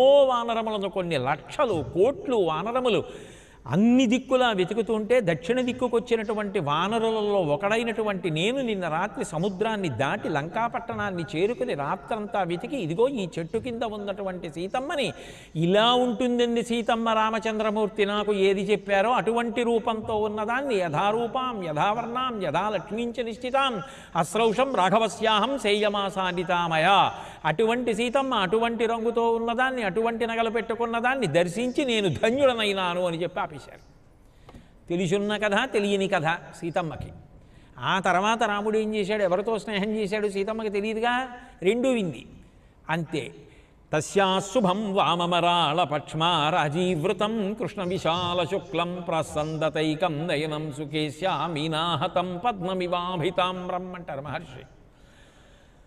నీటి లోపల ఎక్కడో తామరకాడ ఉండి నీటి మీద అరవిరిసినటువంటి తామర పువ్వుని ఆ నీటి అడుగున వెడుతున్నటువంటి చేప ఆ తూడు దగ్గరికి వచ్చి ఆగి మళ్ళీ ప్రయాణానికి బయలుదేరి వెడుతూ తోక ఊపితే తోక కాడకి తగిలితే కాడ మీద ఉన్న నీటి మీద ఉన్న పువ్వు కదిలితే ఎంత అందంగా కదులుతుందో, అట్లా కనురెప్పలకు ఉన్నటువంటి అందమైన నల్లని వెంట్రుకల వరసలతో కూడుకున్నటువంటి విశాలమైన కన్నులలో తెరుపు ఎరుపు నలుపులతో కూడుకున్నటువంటి సౌందర్యవంతమైనటువంటి కనుగుడ్లతో కూడుకున్నటువంటి అమ్మవారి యొక్క కళ్ళల్లో ఎడమ కన్ను తామర పువ్వు కదిలినట్టుగా కదిలి శుభ సంకేతం ఇచ్చిందిట. అప్పుడు ఆవిడ ఒక్కసారి కొమ్మల మీదకు చూసేటప్పటికీ తతశాఖాంతరైలీనం దృష్ట్వాచలిత మానస వేష్టితార్జున వస్త్రం తం విద్యుత్ సంఘాత పింగళం, బంగారు రంగులో మెరిసిపోతూ తెల్లటి బట్ట కట్టుకుని పగడాల ముద్ద వంటి నోటితో స్వామిని చూసి ఆవిడ ఆశ్చర్యపోయి స్తంభీభూతురాలైపోయింది. అంటే ఇప్పుడు ఆయన సంకటం నుంచి బయటపడేసింది రామకథే. దాని ద్వారా మనకు ఆ పాఠం చెప్పారు. తెలిసో తెలియకో నీకు రామకథ చెప్పడం సంతోషం అయిపోతే అది నిన్ను జీవితంలో గట్టెక్కించేస్తుంది. సీతమ్మని సంకటం నుంచి బయటపడేశారు, సంకటమోచన హనుమన్. అంతేనా? ఆ తర్వాత ఆవిడ ఇంకో పెద్ద సంకటాన్ని కల్పించింది. ఆ తర్వాత ఆవిడ హనుమన్ నమ్మడం మానేసింది. రావణాసురుడే ఈ రూపంతో వచ్చాడేమో, నేను మాట్లాడుతున్నానేమో అని అనుమానం వచ్చి ఆవిడంది, అబ్బాయి నువ్వు వచ్చావు కానీ నేను నిన్ను ఎట్లా నమ్మను? క్వతే రామేణ సంసర్గ కథం జానాసి లక్షణం వానరాణం నరాణాంచ కథమాసీత్ సమాగమ యాని రామస్య లింగాని లక్ష్మణస్య చ వానరా. చెప్పు, అసలు నరులకు వానరులకు స్నేహం ఎలా కుదిరిందయా? రామలక్ష్మణుడు నీకెలా తెలుసు? ఏది రాముడి మనస్థితి ఏమిటి, రాముడి గుణాలు ఏమిటి, లక్ష్మణుడి గుణాలు ఏమిటి, రాముడు ఎలా ఉంటాడు, లక్ష్మణుడు ఎలా ఉంటాడు, చెప్పు చూస్తాను అంది. ఉపాసన బలం. రాముడు ఎలా ఉంటాడో అమ్మ అలా అడిగితే నేనేం చెప్పగలనమ్మా అంటే ఎలా? ఉత్తరక్షణం చెప్పారు. రామ కమలపత్రక్ష సర్వసత్వమనోహర రూపదాక్షిణ్య సంపన్న ప్రసూత జనకాత్మజే రక్షిత జీవలోకస్య ధర్మస్య పరిరక్షిత రక్షిత స్వస్య ధర్మస్య స్వజనస్య చ రక్షిత రామో భామిని లోకస్య చాతుర్వర్ణస్య రక్షిత మర్యాదానాంచ లోకస్య కర్తా కారయితా చ సహ యజుర్వేద వినీతశ్చ వేదవిద్భిస్సి పూజితః ధనుర్వేదే చ వేదేషు వేదాంగేషు చ నిష్ఠితః తేజసాదిత్య సంకాశః క్షమయా పృథివీ సమః బృహస్పతి సమో బుద్ధ్యా యశసో వాసవో సమః. ఏం చెప్పమంటామమ్మా రాముడి గురించి? రామ కమలపత్రాక్ష, తామరపు రేకులు ఎలా ఉంటాయో అట్లా ఉంటాయి ఆ కళ్ళు. సమస్త భూతములు ఆ నేత్ర సౌందర్యానికి వశపడతాయమ్మా. తన ధర్మాన్ని తాను అనుష్ఠిస్తాడు, లోకధర్మాన్ని లోకం చేత అనుష్ఠింపజేస్తాడు, అందరినీ రక్షిస్తాడు, తన భక్తుల్ని ప్రత్యేకం కాపాడుకుంటూ ఉంటాడు. మర్యాదా పురుషోత్తముడమ్మా, లోకానికి కట్టడి ఏర్పాటు చేసి అమలు చేసేటటువంటి వాడు. అన్ని వేదములు తెలుసున్నవాడు, ఎదుర్వేదం బాగా తెలుసున్నవాడు ఎదుర్వేదాన్ని అనుష్ఠిస్తాడు. సూర్యనారాయణమూర్తంత తేజస్సు కలిగిన వాడు, బృహస్పతంత బుద్ధి కలిగినటువంటి వాడు, ఇంద్రుడంత కీర్తి కలిగినటువంటి వాడు. ఏం చెప్పమంటావమ్మా రాముడి గురించి అని? త్రిప్రలంభస్య త్రిసమ త్రిశుచోన్నత త్రితామ్ర త్రిషు చ స్నిగ్ధ గంభీర త్రిషు నిత్యశ. పాదాల దగ్గర నుంచి శిరస్సు వరకు శరీరం అంతటినీ వర్ణించి చెప్పారు. ఇలా ఉంటారమ్మా రామలక్ష్మణులని. ఆనందపడిపోయింది తల్లి. వానరోహం మహాభాగే దూతో రామస్య ధీమత రామనామాంకితం చేదం పశ్యదేవ్యంగుళీయకం ప్రత్యయార్థం తమానీతం తేన దత్తం మహాత్మన సమాశ్విషి భద్రం తే క్షీణ దుఃఖ ఫలాహ్యసి. అమ్మ నీకు ఇవాల్టితో దుఃఖం పోయిందని ఉంగరాన్ని తీసి సీతమ్మ చేతిలో పెట్టారు. గృహీత్వా ప్రేక్షమాణా సా భర్తు కరవిభూషణం భర్తారమివ సంప్రాప్త జానకీ ముదితాభవత్. ఇంతకాలం తర్వాత అకస్మాత్తుగా రామచంద్రమూర్తి వస్తే ఎంత ఆనందపడిపోతుందో, ఉంగరాన్ని చూసి అంత ఆనందపడిపోయి సిగ్గుపడిపోయినటువంటి సీతమ్మ తల్లి యొక్క ముఖంలో ఆనందాన్ని అంతకాలం తర్వాత అలా ప్రకాశిస్తున్న సీతమ్మని చూసినటువంటి అద్భుతం, ఆ వైభవం ఒక్క హనుమకే దక్కింది. ఎంత సంకటమోచన హనుమన్, ఎంతటి మహానుభావుడు నిజంగా. మళ్ళీ వచ్చి వానరులకు ఆ క్షేమవార్త చెప్పారు. లక్ష్మణుడు యుద్ధంలో పడిపోతే సంజీవనీ పర్వతం తీసుకొచ్చారు. వానరులందరూ పడిపోతే మళ్ళీ సంజీవనీ పర్వతం తీసుకొచ్చారు. ఇన్ని మాటలు ఇంతమందిని కాపాడారు. 14 ఏళ్ళు అయిపోయింది రాముడు రాకపోతే ప్రాయోపవేశం చేస్తానన్నటువంటి భరతుణ్ణి కాపాడడం కోసమని చెప్పి వెళ్ళి క్షేమవార్త చెప్పి భరతుణ్ణి కాపాడారు. ఆయన రామాయణ కథలో ప్రతి చోట సంకటాన్ని విడుదల చేయడమే. ఇది చెప్పడానికి నాకు ఆధారం అంతా తులసీదాసు గారు చేసిన సంకట విమోచన హనుమన్ అష్టకంలోంచే నేను ఈ ప్రవచనం కింద మార్చాను. అసలు ఆయన ఎక్కడ ఉంటే అక్కడ సంకటం పోతూ ఉంటుంది. అంతటి మహానుభావుడు కదయా హనుమ. కాబట్టి మీరు ఎక్కడ ఉంటారో అక్కడ సంకటములు పోతూ ఉంటాయి. దానికి పరాశర సంహితలో హరిశర్మ ఉపాఖ్యానం అని ఒక ఉపాఖ్యానం. ఆ హరిశర్మ అనబడేటటువంటి వ్యక్తి గొప్ప హనుమద్భక్తుడైన ఆయన ఎప్పుడు హనుమని జపం చేస్తూ ఉండేవారు, హనుమని స్మరణ చేసి ధ్యానం చేస్తుండేవారు. ఆయన ఒకప్పుడు తీర్థయాత్రకు బయలుదేరి ఆయన తీర్థయాత్ర చేస్తూ అహోబలం అంటారు కదా, అహోబల క్షేత్రం నుంచి వెంకటాచలం నడిచి వెళ్తున్నాడు. ఎండ తీవ్రత తట్టుకోలేక స్పృహ తప్పి పడిపోతే నన్ను ఇంత ఉపాసన చేస్తాడని హనుమ వచ్చి అన్నం పెట్టబోయారు. అబ్బెబ్బే నేను అన్నం తిన్నన్నారు, పళ్ళు కావాలన్నారు. ఉత్తర క్షణంలో వెళ్ళి హనుమ అంటే నరుడి రూపంలో ఉన్నారు. గబగబా ఇత్యుక్త సదదౌ పక్వఫలాని వివిధాని చ రంభాం రబదరీజం భూకపిద్ధ పనసాని చ ఆనీయామృతకల్వాని సుగంధీని ద్విజాయతే భక్షయిత్వా దిజస్తృప్తిం అవాప్య విగతశ్రమ. పరాశర సంహితలోది ఈ ఉపాఖ్యానం. ఆయన నరుడి రూపంలో వచ్చి అరటిపళ్ళు, మామిడి పళ్ళు, రేగుపళ్ళు, నేరేడు పళ్ళు, వెలగపళ్ళు, పనసపళ్ళు అన్నీ సువాసనాభరితమైనవి, కొబ్బరి నీళ్లు, ఉత్తర క్షణంలో నాకు అన్నం వద్దు, ఈ పళ్ళు అయితే తింటానంటే తీసుకొచ్చి అక్కడ పెట్టేశారు. స్పృహ తప్పిపోయి లేచాడు, నీరసంలో ఉన్నాడు, హాయిగా పళ్ళు ఆ కొబ్బరి నీళ్లు అన్నీ తిని సేద తీరాడు. ఎవర్రా నాకు ఇచ్చిన వ్యక్తి ఏడని చూశారు, అక్కడ లేరు. అప్పుడు అర్థమైంది హనుమే, లేకపోతే అన్నం వద్దు పళ్ళు కావాలంటే ఇంత ఉత్తరక్షణం ఎవరు తెస్తారు? అయ్యయ్యయ్యో గుర్తుపట్టలేకపోయిన నరాకృతిలో వస్తే అని ఏడ్చారు. అగ్నిహోత్రంలో దూకేస్తాను మీ దర్శనం దొరకని దానికి, మిమ్మల్ని గుర్తుపట్టి సేవించలేని దానికి నాకు ఈ బ్రతుకిందుకని. అప్పుడు ప్రత్యక్షమయ్యారు. కంఠేహారం శ్రవణపుటయో కుండలే స్కందదేశం బ్రహ్మసూత్రం కరకమలయో కంకణ్యానంచితాని మధ్యే పీతం కనకవసనం చోర్ధ్వపుండ్రం లలాటే వామే దీవీం మిహిరతనయాం బిభ్రతం వానరేంద్రం. కంఠేహారం, మెడలో గొప్ప హారం వేసుకుని, శ్రవణపుటయో కుండలే, చెవులకు కుండలాల్ని ధరించి, యజ్ఞోపవీతాన్ని ధరించినటువంటి వారై, చేతులకు కంకణాలు వేసుకొని, మంచి పట్టుబట్ట కట్టుకున్నటువంటి వారై, ఎడమ చేతి పక్కన సూర్యభగవానుడి యొక్క కుమార్తె అయినటువంటి సువర్చలతో కలిసి వచ్చినటువంటి వారై దర్శనమిచ్చారు. మహానుభావుడా నీవు దర్శనమిచ్చావని ఆయన పాదాల మీద పడి నమస్కరించి స్తోత్రం చేస్తే ఏం కావాలి వరవడగమన్నారు. నాకేమీ అక్కర్లేదు, మీ పాదముల యందు భక్తి మిగిలితే చాలన్నారు. భుక్తిం ముక్తిం ప్రదాస్యామి, నీకు ఇహమునందు ఏ లోటు ఉండదు, అంచెమునందు నన్ను స్మరిస్తూ శరీరం వదిలిపెట్టి మోక్షాన్ని పొందుతావని వరం ఇచ్చారు. అంత సంకటంలో భక్తుడు అరణ్యంలో స్పృహ తప్పి పడిపోయి ఉంటే పరిగెత్తుకొచ్చి అన్నం పెడితే అన్నం కాదంటే పళ్ళు తీసుకురమ్మంటే పళ్ళు పట్టుకొచ్చి కాపాడినటువంటి మహాదయామూర్తి. ఎంత సంకట స్థితిలోనైనా సరే కాపాడగలిగినటువంటి వారు హనుమ. అందుకని ఆయనకి సంకటమోచన హనుమ అనేటటువంటి పేరు వచ్చింది. అంత గొప్పవారు అంటూ తులసీదాస్ గారు తర్వాత చౌపాయిలో అంటారు, సబపరరామ తపస్వీ రాజ తినకే కాజ సకల తుమసాజ అంటారు. రాముడు రాజులకందరికీ కూడా మకుటం లాంటివాడు, తాపసులకు ప్రభువు అయినటువంటి వాడు అన్నారు. ఎందుకని అంటే రామచంద్రమూర్తి యొక్క జీవితాన్ని మీరు గమనిస్తే మీకు ఒక విషయం అర్థమవుతుంది.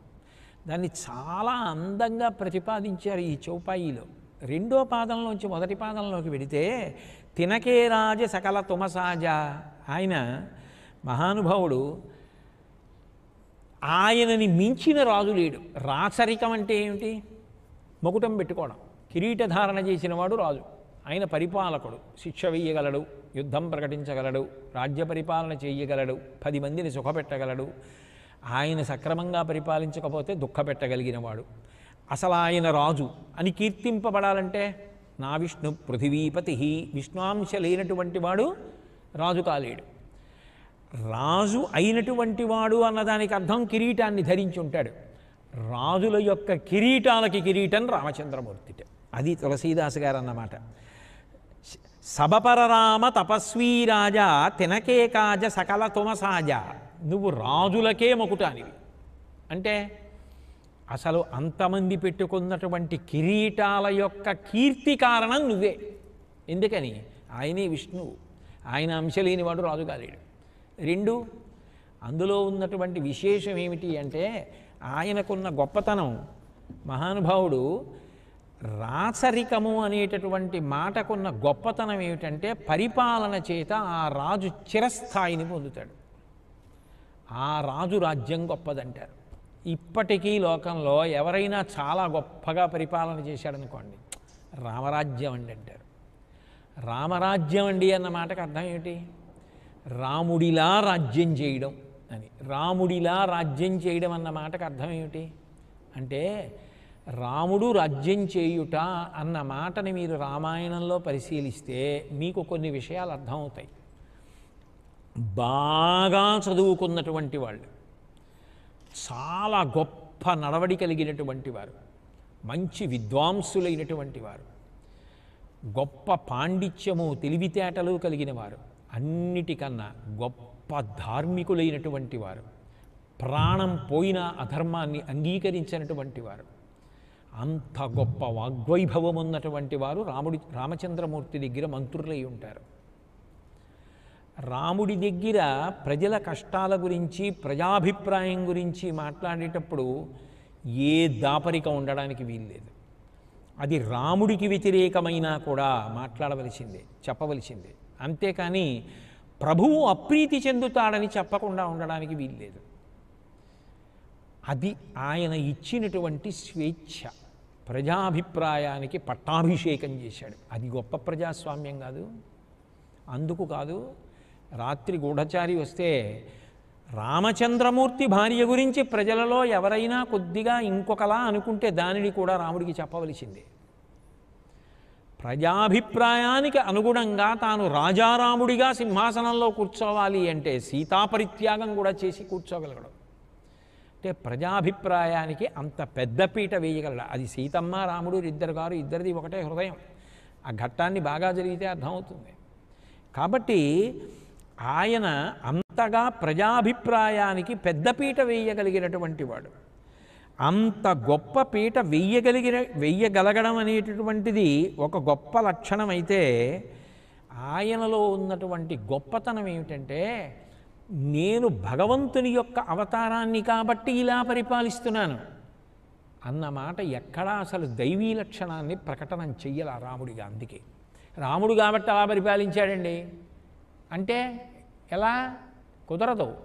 నరుడిగానే పరిపాలించాడు రాముడు. అందుకే నరుడిగా రాముడు ఎలా పరిపాలించాడో అలా పరిపాలన చేస్తే రామరాజ్యం అవుతుందని చెప్పాలి అంటే నరుడిగానే పరిపాలించాలి.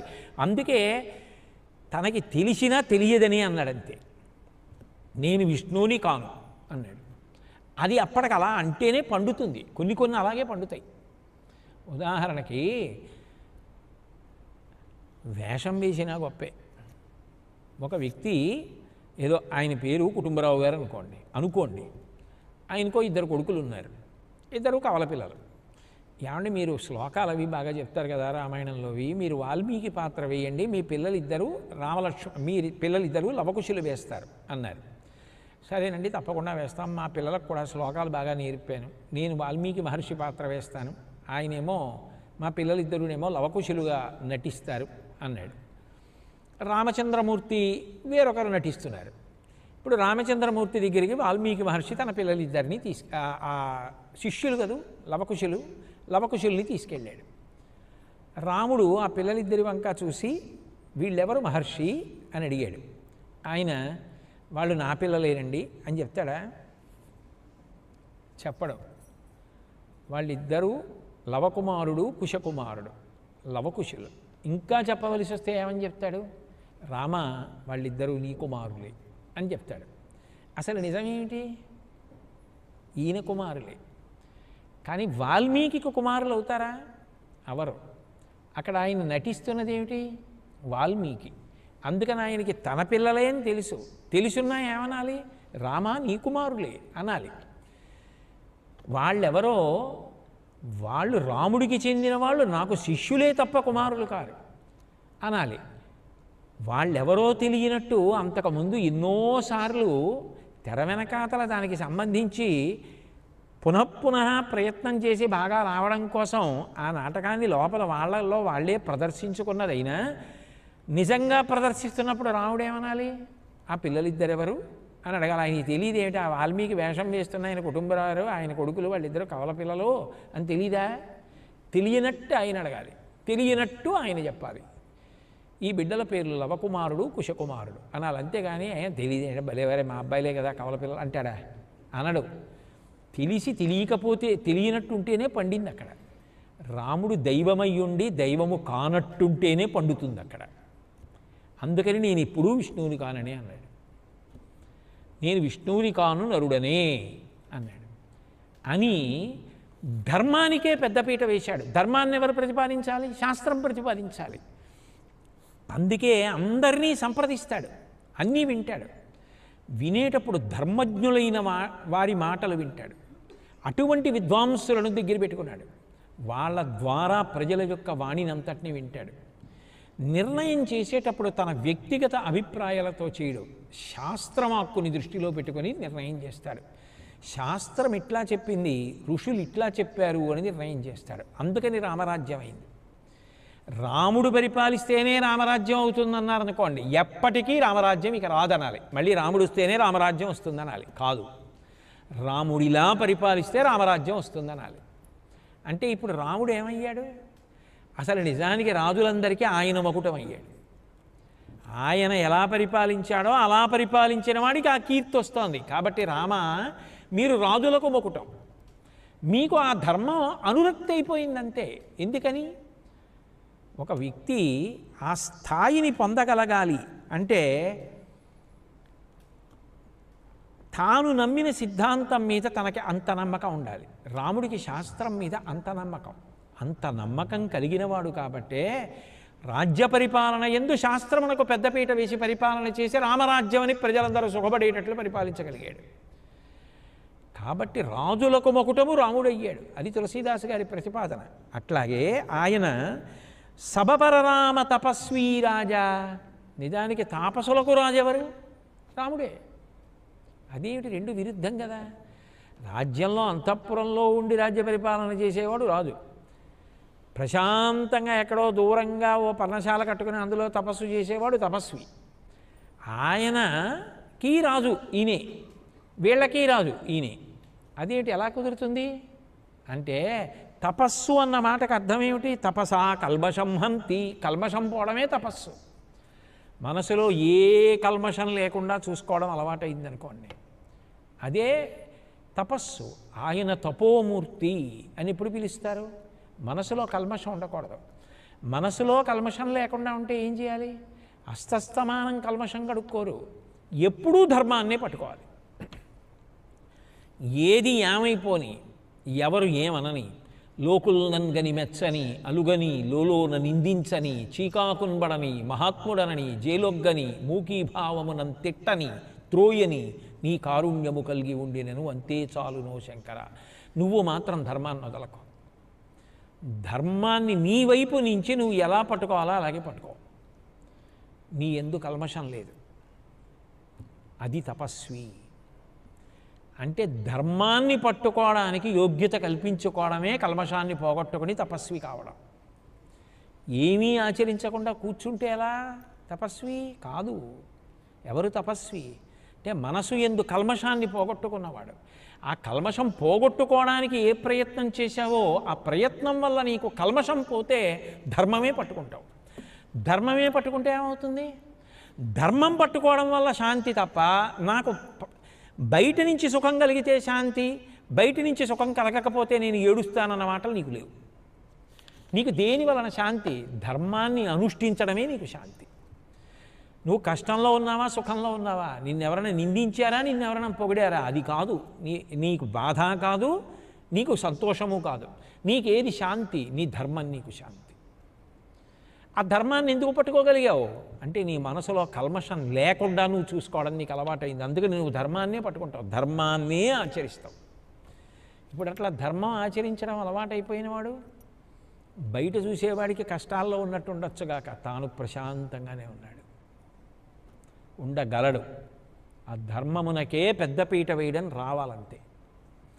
వ్యక్తిగత అభిప్రాయాలతో రాగద్వేషాల కోసం ఎట్టి పరిస్థితుల్లోనైనా జారితే ఇతరులేమో కానీ తన ధర్మం పోయింది కాదు, నా ధర్మానికే నేను నిలబడతా, ఏది చెప్తున్నానో అట్లాగే బ్రతుకుతా అని నిలబడగలిగాడు అనుకోండి, తాను కల్మషం లేకుండా ధార్మికంగా ప్రవర్తించడం అలవాటైపోతాయి. అప్పుడు ధర్మాత్ముడయ్యాడు. అదే తన సుఖానికి కారణం, అదే సంతోషానికి కారణం, అదే ఆనందానికి కారణం. బయట కలిసి వచ్చిందా, కలిసి రాలేదా? దశరథుడు పోయాడు, ఆయన బెంగపెట్టుకోలేదంటే ఏడ్చాడు, కానీ ధర్మం తప్పలేదు. భార్యను అపహరించారు, ధర్మం తప్పలేదు. మిత్రుడు జటాయువు మరణించాడు, ధర్మం తప్పలేదు.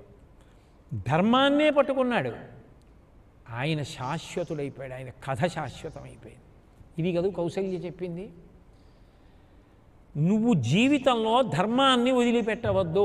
ధృత్యాచ నియమేన చ, ధర్మమును పట్టుకోవడానికి ధైర్యం ఉండాలి రామా అంది. ఎందుకని? ధర్మం పట్టుకున్నవాడు పిరికివాడిలా చేతకాని వాళ్ళ కనపడతాడు. ఆయనేమి చెయ్యర్లే, ఆయనే బాధపడ్డాళ్లే, ఆయనదే తప్పు అనుకున్నాళ్లే అనుకుంటారు. కాదు, ఆయన ధర్మాన్ని పట్టుకున్నాడు. అందుకని ఆయన చేతకాని వాళ్ళ కనపడుతూ ఉంటాడు. కానీ ఆయన చేతకానితనం కాదు, ఆయన కల్మషం లేకుండా ధర్మాన్ని పట్టుకుని ఉండాలనుకున్నాడు. అందుకే ఎన్ని కష్టాలు వచ్చినా, ఎన్ని అడ్డదారులు వచ్చినా రాముడు తొక్కల. వాలితో స్నేహం చేయలే, సుగ్రీవుడితోటే స్నేహం చేశాడు. ధర్మం తప్పలేదు. రామకథ, రామనామన్ రాముడు శాశ్వతం అయిపోయారు. ఆయన అదే యోగి అయిపోయాడు, యోగి రాముడు. ఎందుకని? ఆయనకి సుఖదుఖాలతో సంబంధం లేదు.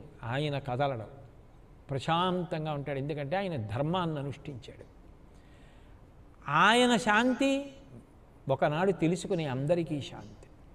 వాలి రాముడి తప్పు అనుకున్నాడు. చచ్చిపోయే ముందైనా తెలుసుకుని రామ నువ్వు దివ్య పురుషుడివి అన్నాడు. అది మిగిలిన వారికి శాంతికారకమైంది. ధృత్యాచ నియమేన చా అందుకే కౌసల్య ధృతితో ధైర్యంతో పట్టుకోవాలి. ఎవరో నిన్నేదో అన్నారని ధర్మం వదిలేయకూడదు. ఎవరో నిన్నేదో అని ఉండవచ్చుగాక, అంత మాత్రం చేత నీ మనసు కల్మషభూయిష్టం అయిపోయి నువ్వు ధర్మాన్ని వదిలేస్తే నీకు ధర్మంలో ధృతి ఎక్కడుంది, ధైర్యం ఎక్కడుంది? ఎవరు ఏమైనా అని నేను మాత్రం ధర్మాన్నే పట్టుకుంటా అనడానికి ధైర్యం ఉండాలి. అది ధృతి. నియమేనచ, నియమం అంటే ఏమిటి? వ్యక్తిగత ఇష్టాయిష్టాలతో సంబంధం లేదు, ఏది ధర్మమో అదే పట్టుకుంటా. అది ధృత్యాచ నియమేనచ సవై రాఘవచాద్దూలా ధర్మస్వామభిరక్షతు. అప్పుడు రాముడి కన్నా తపస్వి ఎవరు? ఆయనే గొప్ప తపస్వి. కల్మషం గడుక్కుని యోగిగా నిలబడ్డాడు. జీవితాంత ధర్మానుష్ఠానం చేశాడు మహానుభావుడు. రామో విగ్రహవాన్ ధర్మ అనిపించుకున్నాడు. రాముడంటే రాశీభూతమైన ధర్మము అనిపించుకున్నాడు. ఎవరు? రాక్షసుడు మారీచుడితో అనిపించుకున్నాడు. వశిష్ఠుడో సీతమ్మో హనుమో శివుడో అన్నమాట కాదు, మారీచుడు అన్నాడు. అంటే రాశీభూతమైన ధర్మమై కరచరణాదులతో ధర్మం కదిలితే రాముడయ్యాడు. అందుకే అంత శాంతికారకుడయ్యాడు. ఆయన పేరెత్తినా, ఆయన కథ చెప్పినా చచ్చిపోయేవాళ్ళు బతుకుతారు. అంత బలం ఎందుకు వచ్చిందంటే ధర్మం వల్ల. అది ఎందుకు వచ్చిందంటే కల్మషం పోవడం వల్ల. కల్మషం ఎందుకు పోయిందంటే తపస్సు వల్ల, అంటే నియమపాలన వల్ల. ఎందుకు పనికి రావాలి? నువ్వు చదువుకున్నది, నువ్వు చదువుకున్నది అనుష్ఠించడానికి పనికి రావాలి. నువ్వు విన్నది అనుష్ఠించడానికి పనికి రావాలి. అనుష్ఠించడానికి పనికి రాకపోతే ప్రమాదం. తడబాటు ఉండొచ్చు, దిద్దుకోవడానికి కూడా అదే నీకు చేతికర్ర కావాలి. కాబట్టి కడుగుతోంది కాబట్టి దానికి తపస్సు. కాబట్టి అటువంటి తపసా కల్మషం హంతి. కాబట్టి తపస్సులకు రాజు కాదు. ఇంకొక కోణంలో అన్వయం చేస్తే అట్లా తపస్సు చేసుకునే వాళ్ళకి రక్షకుడు కూడా రాముడే. అందుకే చూడండి, పసిపిల్లలకి స్నానం చేస్తే శ్రీరామరక్ష 1000 ఏళ్ళు 1000 ఏళ్ళు 5వ తనం అని నీళ్లు తిప్పుతారు. వాళ్ళకి ఏ కపటం తెలియదు, వాళ్ళకి ఏ కల్మషం తెలియదు. ఏ కల్మషం తెలియని వాడిని ఎవడు కాపాడుతుంటాడు? రాముడు కాపాడుతూ ఉంటాడు. అడగక్కర్లేదు రాముణ్ణి, రాముడే కాపాడుతాడు. శ్రీరామరక్షరా నీకంటారు. తపస్సు చేసుకునే వాళ్ళ జోలి నీకెందుకయా? వాళ్ళని రక్షించడానికి రాక్షసుని చంపుతానంటావు. 14 ఏళ్ళు ఏదో ముక్కు పూసుకుని పూర్తి చేసి వెళ్ళిపోతే రాజ్యం పరిపాలించుకోక అంది సీతమ్మ. తపస్సుల్ని కాపాడడానికి అవసరమైతే నిన్ను దూరంగా పెడతా, లక్ష్మణుని దూరంగా పెడతా, తప్ప వాళ్ళని కాపాడకుండా నేను ఉండను అన్నాడు. అది నా కర్తవ్యం అన్నాడు. అంటే అలా కల్మషం లేకుండా బ్రతుకుదామన్న వాళ్ళందరికీ రక్షకుడెవరు? రామచంద్రమూర్తి. ఆయన రక్షకుడై ఉండగా నీకు దేనికి భయం? నువ్వు భయపడవలసిన పని లేదు. నువ్వు ధైర్యంగా ఉండు, ఆయనలా బ్రతకడం నేర్చుకో, దాని గురించి ఆర్తి పొందు. ఆయన నీ వెనకున్నారు, నిన్ను కాపాడతారు. ఆయన ఎక్కడున్నారో అక్కడ హనుమ ఉన్నారు. వాళ్ళిద్దరూ నీకు చెరో పక్క నిలబడిన తర్వాత లక్ష్మణుడు సీతమ్మ ఉన్నారు. వాళ్ళ నలుగురి మధ్యలో నువ్వు ఉండగా నిన్ను ఎవరు ఏం చేస్తారు? ఎందుకు భయపడతావు? నువ్వు భయపడవలసిన పని లేదు. నీ ధర్మం నిన్ను కాపాడుతుంది. ఈ సందేశం ఇవ్వడం, ఇది అంతర్లీనంగా ప్రతిపాదించడం, రామవైభవాన్ని ప్రతిపాదించడం తులసీదాస్ గారి యొక్క ఉద్దేశ్యం. అందుకని సబపరరామ తపస్వీ రాజా తినకే కాజ సకల తుమసాజ, అంతటి మహానుభావుడయా అని కీర్తించినటువంటి వైనం దగ్గర ఇవాల్టి ప్రవచనాన్ని పూర్తి చేస్తూ మళ్ళీ రేపు సాయంకాలం 6:30 తిరిగి కలుసుకున్నప్పుడు పరమేశ్వరుడు నా చేత ఏది పలికిస్తే అది పలకగలదని మీకు మనవి చేస్తూ స్వస్తి. మంగళాశాసనపరై మదాచార్యపురోగమై సర్వైశ్చ పూర్వైరాచార్యై సత్కృతాయాస్తు మంగళం. మంగళం కోసలేంద్రాయ మహనీయ గుణాత్మనే చక్రవర్తి తనూజాయ సర్వభౌమాయ మంగళం. ఉమాకాంతాయ కాంతాయ కామితార్థప్రదాయినే శ్రీగిరీశాయ దేవాయ మలినాథాయ మంగళం. సర్వం శ్రీ ఉమామహేశ్వర పరబ్రహ్మార్పణమస్తు. స్వస్తి.